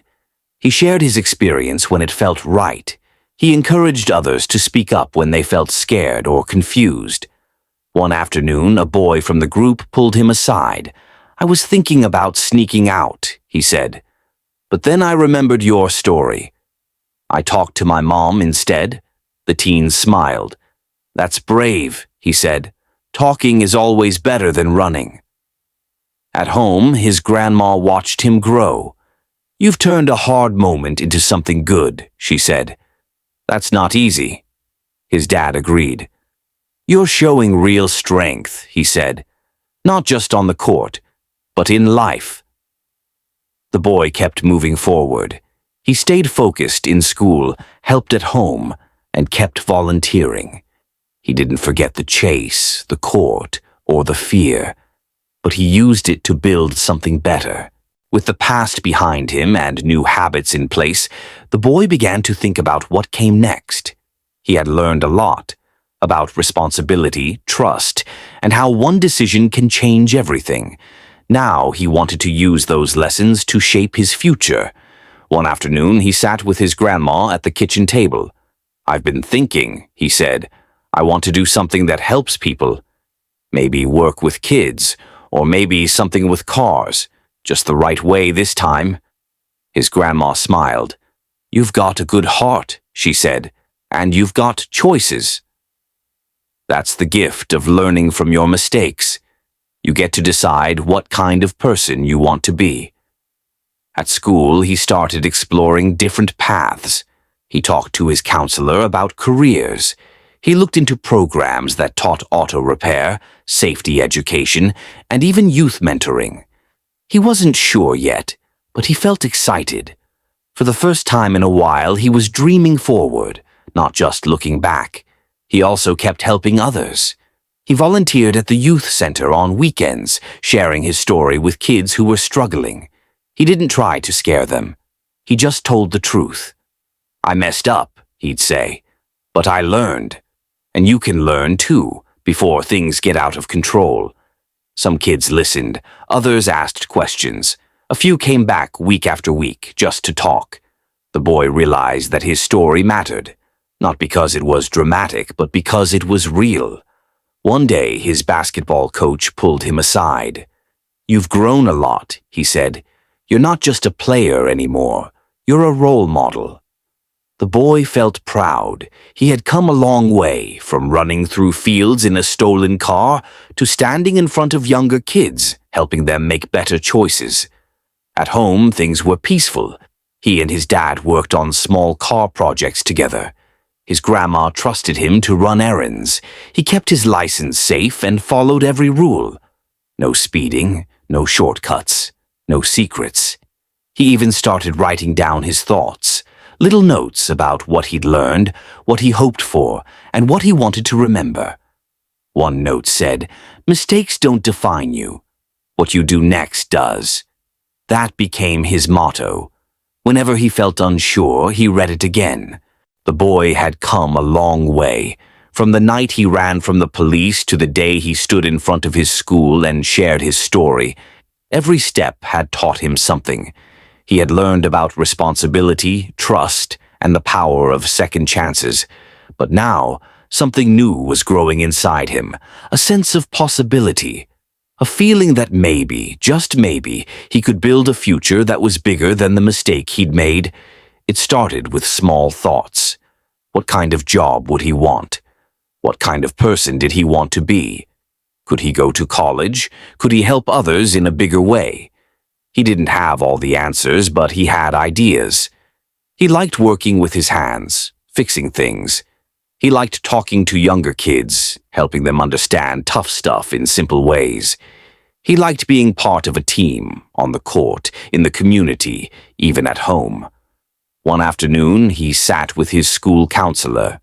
"I'm not sure what I want to do," he said, "but I know I want to do something that matters." The counselor smiled. "That's a great place to start," she said. "Let's look at your strengths." They made a list together. Good listener, patient, calm under pressure, strong communicator, hands-on learner, leader on the basketball team, volunteer at the youth center. "You've got a lot going for you," she said. "Have you thought about youth work? Or maybe something in public safety, even auto repair or mechanics?" He nodded. "I've thought about all of those," he said. "I just don't want to mess up again." The counselor leaned in. "You've already shown you can learn from your mistakes. That's one of the most important skills there is." That night, he talked to his grandma. "Do you think I could go to college?" he asked. She looked at him with warmth. "I think you could do anything you set your mind to," she said. "You've got grit. You've got heart. And you've got a story that can help others." He smiled. "I want to make you proud." "You already do," she said. Over the next few weeks, he started exploring options. He visited a local technical school and talked to students in the auto repair program. He shadowed a youth worker at the center and asked questions about what the job was like. He even looked into programs that trained people to become police officers, not because he wanted to chase people, but because he wanted to protect them. "I used to be afraid of police," he told one officer during a ride-along. "Now I want to understand what they do." The officer nodded. "We're here to help," he said. "And people like you, who've been through it, can make a big difference." The boy kept learning. He read books about leadership and decision-making. He watched videos about careers and college life. He talked to his coach, his dad, his grandma, and even the officer who had first chased him. "You've got something special," the officer said. "You've got insight. You've got empathy." That's rare. One weekend, he helped organize a community event at the youth center. There were games, food, and workshops about safety and choices. He led a session for middle schoolers called "What I Wish I Knew." He stood in front of the group and spoke from the heart. "I used to think I had to figure everything out on my own," he said. "But I learned that asking for help isn't weakness, it's strength." He told them about the chase, the court, the fear, and the long road back. He didn't make excuses. He didn't try to sound perfect. He just told the truth. After the session, a girl came up to him. "My brother's been getting into trouble," she said. "I'm scared for him." The boy listened. "Tell him what you told me," he said. "And if he wants to talk, I'm here." She nodded. "Thanks," she said. "You're really brave." He didn't feel brave, but he felt useful, and that mattered. At school, he kept working hard. His grades improved. His teachers noticed. His coach gave him more leadership roles. He started thinking about applying for scholarships, not just for sports, but for community service. One day, his counselor handed him a flyer. "There's a program for students who've overcome challenges," she said. "You'd be a great fit." He read the flyer carefully. It talked about resilience, growth, and leadership. It felt like it was written for him. He applied. He wrote an essay about his journey, how one night changed everything, and how he chose to change himself. He wrote about his grandma's wisdom, his dad's quiet strength, and the officer who treated him like a person, not just a problem. Weeks later, he got a letter in the mail. He had been accepted. The program would help him prepare for college, connect with mentors, and even offer financial support. He showed the letter to his grandma. She cried. "I knew you could do it," she said. He hugged her tight. "I'm going to make the most of this," he said. This is the story of a 16-year-old boy who made a dangerous decision one night, and how that moment became the start of something much bigger. It's a story about fear, consequences, and the long road to earning back trust. But most of all, it's about growth, resilience, and the power of choosing a better path. It began with a car. The boy didn't have a license, only a permit, and he didn't have permission to drive. But late one night, he took a family member's car and sped through town. When police tried to stop him, he panicked and ran. Not once, but twice. He drove recklessly through fields and neighborhoods, reaching speeds over 100 miles per hour. Spike strips were deployed, police cars were damaged, and officers were left frustrated and concerned. Eventually, the boy returned home. That's when the real reckoning began. His family had been worried sick. His grandma, dad, and others had searched for him, fearing the worst. When the police arrived, they didn't yell. They asked questions. Why did he run? Why did he take the car? Did he understand how serious this was? The boy admitted he was scared. He hadn't thought things through.